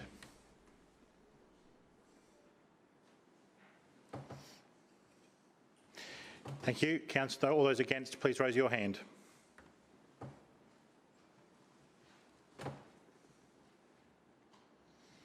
Clerks, please read the result when you're ready. Mr Chair, the ayes have it, the voting being 17 in favour and 5 against. The ayes have it. Councillors, the Finance, Administration and Small Business Committee, please. Councillor Allen. Thank you, Mr Chair. I move that the report setting out the decisions of the Establishment and Coordination Committee as Delegate of Council during the summer recess 2021 on matters usually considered by the Finance, Administration and Small Business Committee be noted. Seconded. It's been moved by Councillor Allen, seconded by Councillor Huang, that the report setting out the decisions of the Establishment Coordination Committee as Delegate of Council during the summer recess 2020-2021 on matters usually considered by the Finance Administration and Small Business Committee be noted. Is there any debate? Councillor Allen, before you begin, item B is requesting Council grant casual bus operators 2 concessional leave days as was granted to full-time and part-time employees. This was a matter of concern earlier in the meeting. I will now read the written advice which I will table from the Chief Legal Counsel, Mr James Langham. Dear Chair, I refer to item B of the Finance and Administration and Small Business Committee report. The content of the report relates to a decision which has already been made by the Establishment and Coordination Committee, the ENC, during the summer recess 2020-2021. Therefore, there is no decision to be made by the Council today. This is evident by the introductory words of the report, which relevantly proposes submitted to Council for information purposes only. Accordingly, in my view, the Chief Legal Counsel's view, as the decision has already been made by ENC, a councillor who may have a declarable or prescribed conflict of interest could still participate in the discussion on this item. Signed, James Langham. They'll be tabled. Councillor Allen. Thank you, Mr Chair. Just turning to the petitions. Petition A related to the purchase of residential blocks adjoining Francis Lookout Park in Corinda. This was touched upon last year with a public speaker and also a response. I won't add anything further to the response that's in the papers there. And once again, item B related to the 2 days concessional leave days. You've just touched upon it there, and it was addressed earlier in the meeting. And I'll leave further debate to the chamber. Further speakers, Councillor Cassidy. Thanks, Chair. I speak on clause B. The petition requesting Council grant concessional days for casual employees. A huge proportion of Council's workforce, these employees, these casual employees, are being denied these concessional days. Are a huge proportion of Council's workforce, and they've not been shown the appropriate appreciation or recognition of their hard work during the peak of the COVID-19 pandemic. These employees work just as hard during the height of the pandemic as full-time and part-time employees, and they deserve these 2 concessional days just as much as any other council officer. And in fact, when a lot of permanent full-time and permanent part-time employees were sent home due to health concerns, these casual employees picked up this work and made sure that our buses continued to run. Many of these casual workers that missed out on these concessional work days were frontline workers like our bus drivers particularly. And many of the full-time and part-time drivers that were sent home during the pandemic because their health would be at risk, well, this risk was also carried by these casual bus drivers.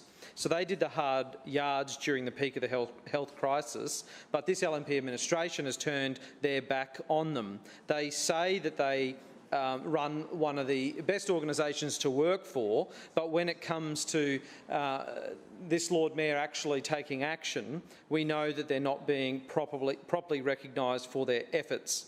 If these concession days aren't awarded to the casual employees, Chair, it's going to contradict this council's values, and it's going to set a very poor precedent for how our casual workers are treated going forward.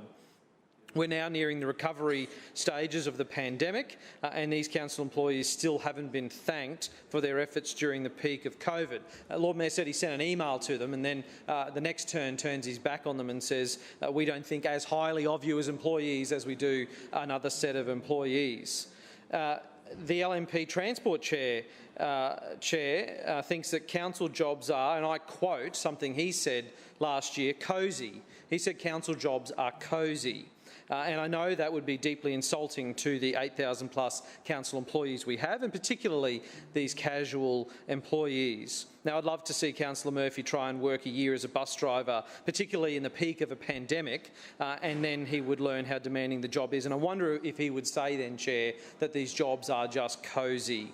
Awarding these concession days would be a good step in the direction of this LNP administration apologising for insulting council employees and freezing their wages. It's time that this council says thank you to all of our employees, not just a portion. Further speakers, Point of Councillor order, Mr. Landers. Chair. Point of order to you. No, don't do it. Mr Chair, I move that council now adjourn for dinner for a We'll be period of finished 1 in hour, half an hour. which commences only when all councillors have vacated the chamber and the doors have been locked. Seconded. I have a motion proposed by Councillor Landers, seconded by Councillor Hutton, that this council adjourn for the purpose of dinner for a period of 1 hour commencing when all councillors have vacated the chamber and the doors have been locked. All those in favour, please say aye. Aye. Those against, please say no. No. The ayes have it. Division. Division called by Councillor Strunk, and I heard voices. Councillor Cumming. Hey, guess what? Please All the way ring the through bells. Zoom, he was just letting it roll past 7.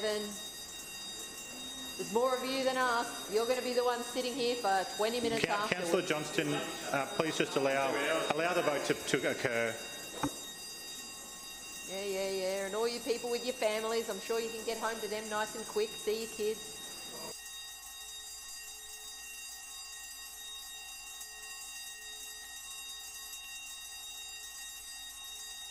Yeah, all right. Let's have a vote.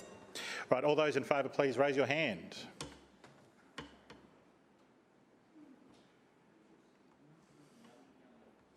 And those against, please raise your hand. Clerks, please read the result when you're ready.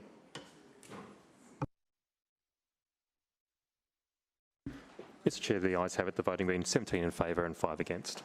Councillors, the ayes have it. I'll see you all in 1 hour.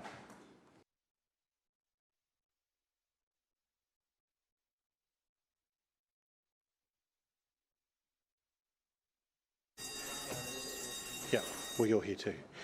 Welcome back, councillors. We are core 8. I will now call for further speakers on the Finance, Administration, Small Business Committee report. Are there any further speakers on this matter? Councillor Johnston. Yes, thank you, Mr Chairman. I rise to speak on items A and B. Just briefly on item B first. I was disappointed that I was unable to move the motion earlier today because I don't have a conflict of interest with respect to this matter. And this matter was on the council agenda and we were notified about that days ago. It is a concern that casual staff, including bus drivers, have not been given the 2 extra leave days. It was a very generous initiative of council and it is disappointing that it wasn't extended to all council employees.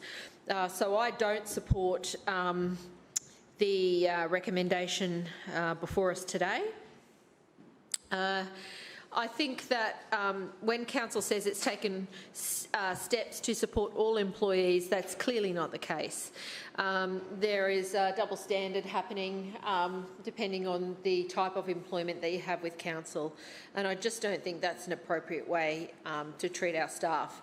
Increasingly over the years, council has casualised staff. When I started, there were almost 10,000 employees at council, and that's down to about 7. So, in the environment where there are more and more casuals working for council, I think that in the spirit of what was intended here, which was 2 days for all our staff, it should be applied to casuals. And by that I mean all casuals across the organisation, including bus drivers. And I can tell you now, our bus drivers had to keep working through the pandemic to provide a service. They were at the front line of customer interaction. And it's a bit disappointing that this LNP administration is refusing to acknowledge that and do the right thing here. So I certainly don't support item B. I don't support item A either. Now, this is where it gets a bit interesting. Councillor Allen clearly doesn't understand the petitions that have come to council. The one last year was in respect to the development application itself on the adjoining block and the community's concern about the DA. The one before us today is calling on council to buy back the adjoining blocks. So where there was one house on this large block previously, it's been subdivided, well, it's subdivided into 4 blocks. So essentially we're going to have 2 properties immediately adjoining the Francis Lookout and another 2 blocks then adjoining the residential side of the previous single block. It is the adjoining blocks that our community was looking to council to buy back. And again, on a day when the LNP administration has stood up and praised the Morrison government for handing over money for bushland acquisition, this administration is again refusing to actually spend that money in Tennyson Ward. Now, the explanation here makes a mockery of council's position. This site is located steps from the Brisbane River corridor, and significant riverland and parkland areas, and would make an excellent addition to council's biodiversity reserves. I mean, if council can buy back residential blocks with palm trees on it in Mount Gravatt for Councillor Adams at a cost of $6 million, but it will not even consider purchasing this land in Corinda, which is immediately adjoining the Brisbane River corridor, then there is a fundamental problem with the way in which the bushland acquisition scheme is being administered. I'm extremely disappointed that council won't consider this option. Instead of dealing with the matters as we can as a council, all Councillor Adams does, particularly when she writes to residents, is blame the state government. Now, there is plenty to blame the state government for, that is absolutely for sure. They've not got their side of this right either as the trust holders of this land. But the DA issue is a council matter. And this council has clearly demonstrated that it is prepared to buy back residential blocks where they can contribute to the biodiversity of our community. And that's certainly the case here.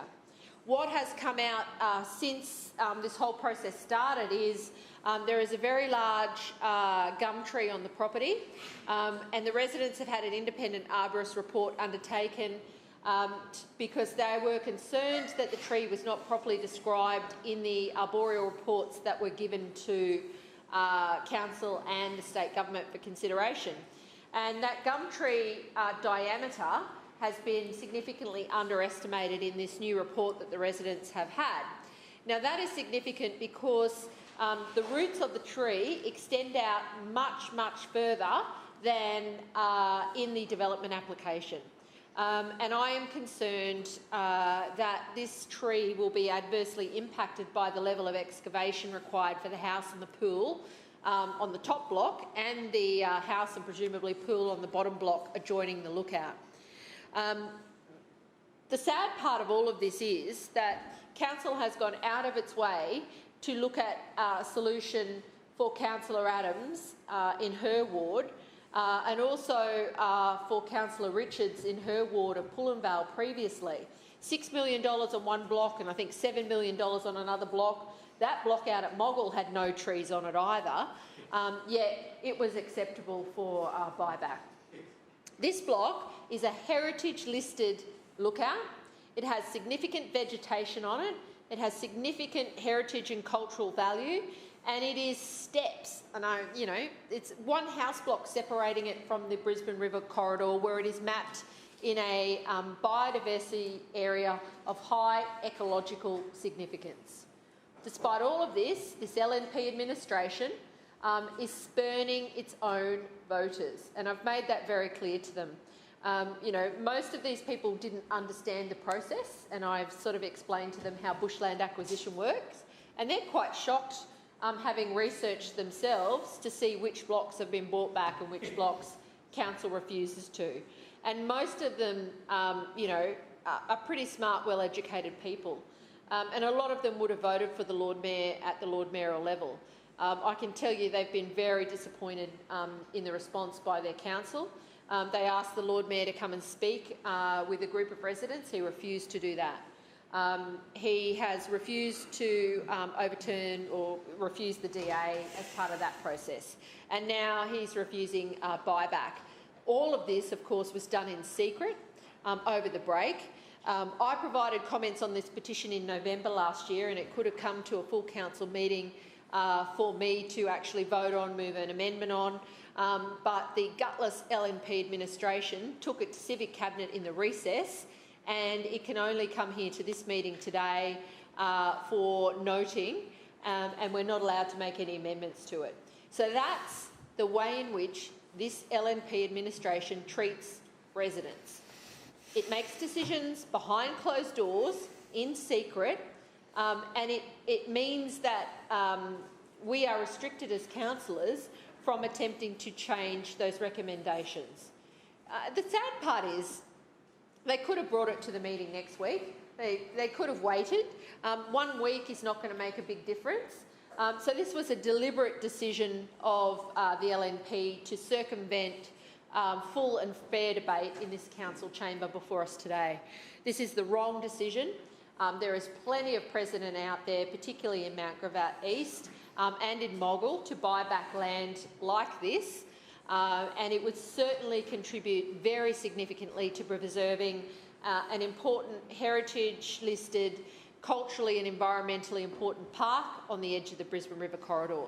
I know my residents are bitterly disappointed with this decision by council today, and I do not support this matter, and I will be voting against it. Further speakers? Councillor Griffiths.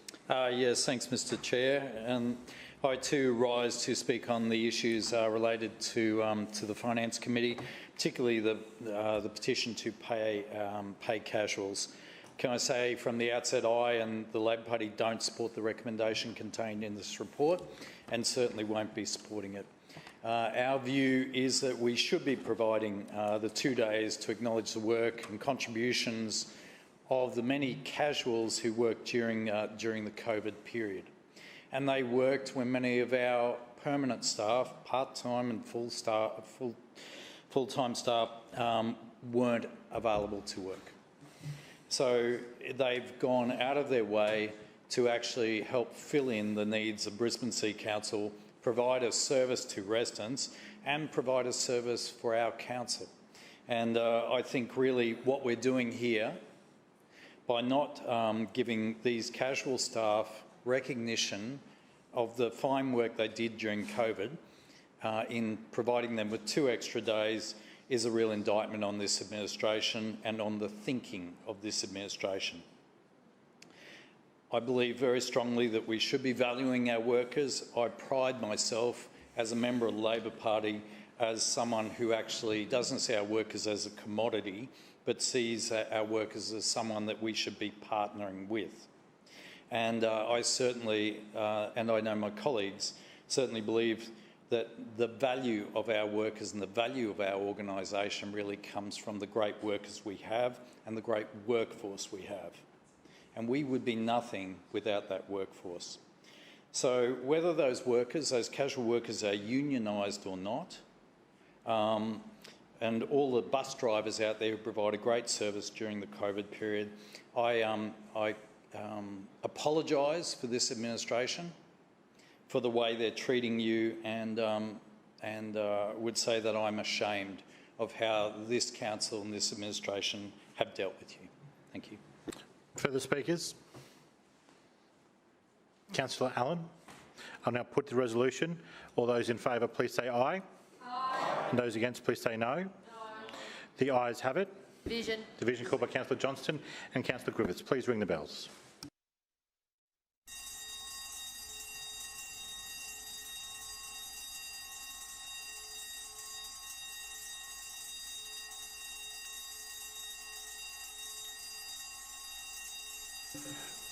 We'll proceed to a vote. All those in favour, please raise your hand.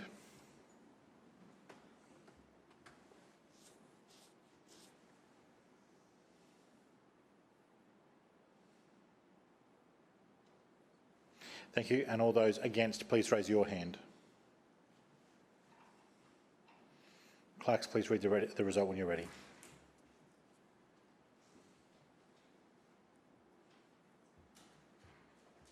Mr Chair, the ayes have it. The voting being 16 in favour and 2 against. The ayes have it. Councillors, are there any petitions? Councillor Landers. I table a petition requesting council install speed bumps or traffic islands on River Hills Road, Middle Park. Councillor McLaughlin. Thank you, Mr Chair. I have a petition of residents opposed to a proposed dog off-leash area at Waterfront Park in Newstead. Councillor Maddock. Mr Chairman, I have a petition requesting council reinstate the Paddington curbside collection. Councillor Adderman.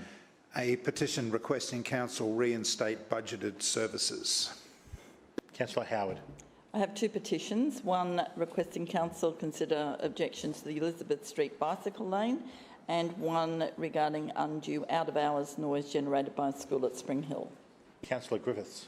Yeah, thank you. I have a petition in regards to reinstating the Norman Park Ferry, and that's on behalf of Councillor Cook. Yep. Councillor Johnston. Yes, thank you. I have two petitions. The first is calling on additional pedestrian safety facilities at the corner of Anley Road, Cornwall Street and Kent Street in relation to the Crossriver Rail works. And the second, which is by residents calling for pedestrian safety refuges in Douglas Street and Englefield Road in Oxley. May I please have a resolution to accept them?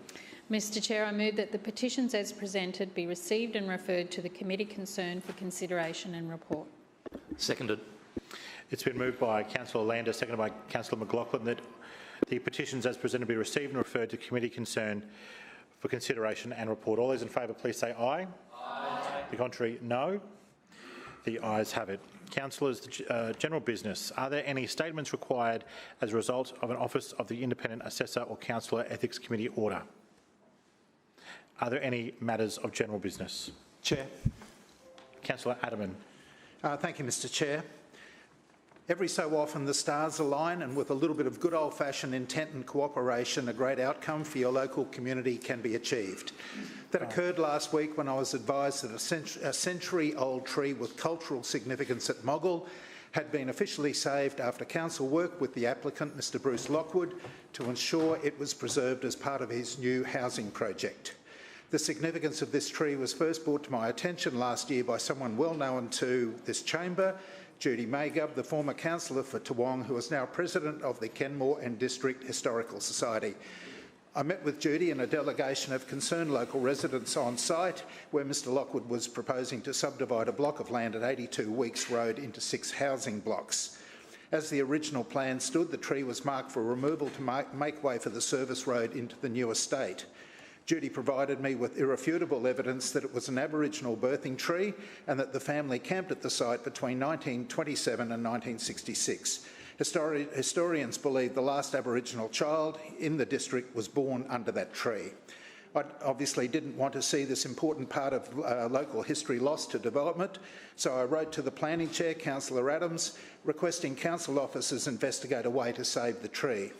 Mr Lockwood was quite within his rights to proceed with his original plan, but to his credit, he listened and responded to community feedback and agreed to amend his plan to redesign the road and underground services to ensure the protection of the tree.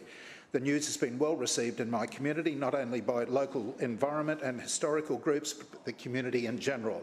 I'm pleased the important tree will be preserved and remain standing for many years to come, but I want to publicly thank Mr Lockwood and everyone else who played a part in achieving this outcome. Thank you. Further speakers? Councillor Huang. Thank you, Mr Chair. I rise to speak on the citizenship ceremonies that I attended on Australia Day. Mr Chair, citizenship ceremonies are one of those occasions that elected members of all political persuasions will join together in celebrating and welcoming the new members of our Australian family. I think it is particularly meaningful to hold the ceremonies on Australia Day. I was privileged to attend 3 ceremonies last Tuesday and welcome those new members of our Australian family. It was a pity that due to the COVID-safe practices, the number of participants had to be restricted, and that we couldn't have the great Aussie backyard sausage sizzle to welcome and congratulate our newest citizens. Mr. Chair, when I was at those ceremonies, seeing people from different parts of the world, I realized that we are one and we are many. Whether you are the first or the newest Australians, we have all taken a different path to reach Australia. Now we share a common future, a future bonded by mateship, by giving everyone a fair go and helping out your neighbours. Mr. Chair, at the opening of council meetings, we acknowledge the traditional custodians of the land. We make that acknowledgement with the most sincerity. But I expect all Australians today are the modern custodians of this land and ensure we all make the best decisions to secure a better future, a common future for all of us. Once again, congratulations to all new members of the Australian family and happy Australia Day. Thank you. Further speakers, Councillor Mackay. Thanks, Chair. I rise to speak about how locals are concerned about a new school in Indooroopilly, because there is an issue in Indooroopilly that's quickly gathering steam. Chair, you may have heard a new school has been announced for the Inner West. It's going to be a primary school. The Labor Party and the Greens political party both called for it, and they both claim credit for delivering it. A few weeks ago, I was approached by Indooroopilly resident Peter, who appealed to me for help. You see, Chair, we have a problem. The state government has done no future planning for a new primary school and has instead foisted onto the community a proposal to put a primary school on the campus of the Indooroopilly State High School. What a disaster. Is it not bad enough that Indro High has gone from just hundreds of students to thousands of students in just a number of years? Is it not bad enough that there are already 5,000 students attending 4 schools within 500 metres of the proposed site? Is it not bad enough that it can take 40 minutes to drive 400 metres past these schools? Apparently not, because now the state government has proposed what representatives from Education Queensland told me is their current most viable option. Well, Education Department planners, I speak on behalf of Indooroopilly residents when I say tear up these plans. Peter and I yesterday spoke to a Channel 7 journalist for the 6 o'clock news, and we mentioned that adding a primary school on this campus will force another 500 plus car movements a day onto already over-capacity residential streets, because we know that primary school aged kids are less likely to catch public transport and more likely to be driven. As Peter and I said to Channel 7, we support a new school, but it has to be in the right place. And this isn't it. I had a briefing with Education Queensland on Thursday. They suggest putting approximately 600 students in 28 classrooms and additional buildings on 4 levels on a 3.5 hectare site which is prone to flooding. It's incredibly disappointing that we've had a bunch of state government people calling and budgeting for a new school but failing to plan for its arrival. This is nuts.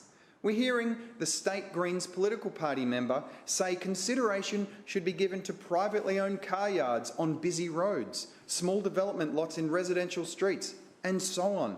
This is disappointing. Actually, you know what? It's highly irresponsible to call for a new school without planning for its location first. It's beyond disappointing that funding should be allocated in the proper way in the state budget without a proven location through proper processes beforehand. None of the suggestions from the Greens political party state MP would be able to handle 28 classrooms and 500 plus car movements. The wonderful EQ people asked for my suggestion, and I offered the following. I've asked the Education Department of Queensland to approach the University of Queensland to get on board with this project. Because here's a thought. Queensland Academy of Science, Maths and Technology is in Toowong. It draws students from all over southeast Queensland, including as far as Yatala and Caboolture.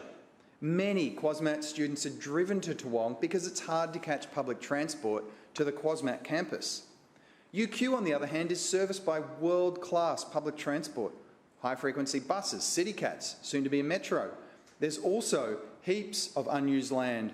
The site of the Will It Ever Be Built international student accommodation comes to mind. If QuasMat campus in Toowong was moved to UQ, it would allow 1,100 students, which will be 1,300 students next year, better access to travel by PT all over southeast Queensland, and it would provide a feeder school for some of the best and brightest science, math, technology minds in SEQ. Then the new primary school could move into the QuasMat campus at Toowong, reducing the impact on Indooroopilly State School, Toowong State School, and to a lesser degree, Ironside State School. With 500 car movements a day, this is significantly less than the QuasMat generation at the moment, meaning there would be a net negative reduction in car movements overall. The Education Department has to consider possibilities like this. They haven't, by the way. It's not fair for local residents to have to be so badly impacted. During the state election, we saw banners and ads from both the Labor Party and the Greens political party claiming credit for this new school. And now they blame each other. I just don't understand how the Greens political party's state MP can be surprised at this situation. I mean, he created the issue. I say to them both, be careful what you wish for, because you've got a real doozy. You both own this problem. You don't get to run away and blame other people. Be better. Be a planner. And stop taking the people of Walter Taylor for a ride. Thanks, Chair. Further speakers? Further speakers? Declare the meeting closed. Thank you, everybody.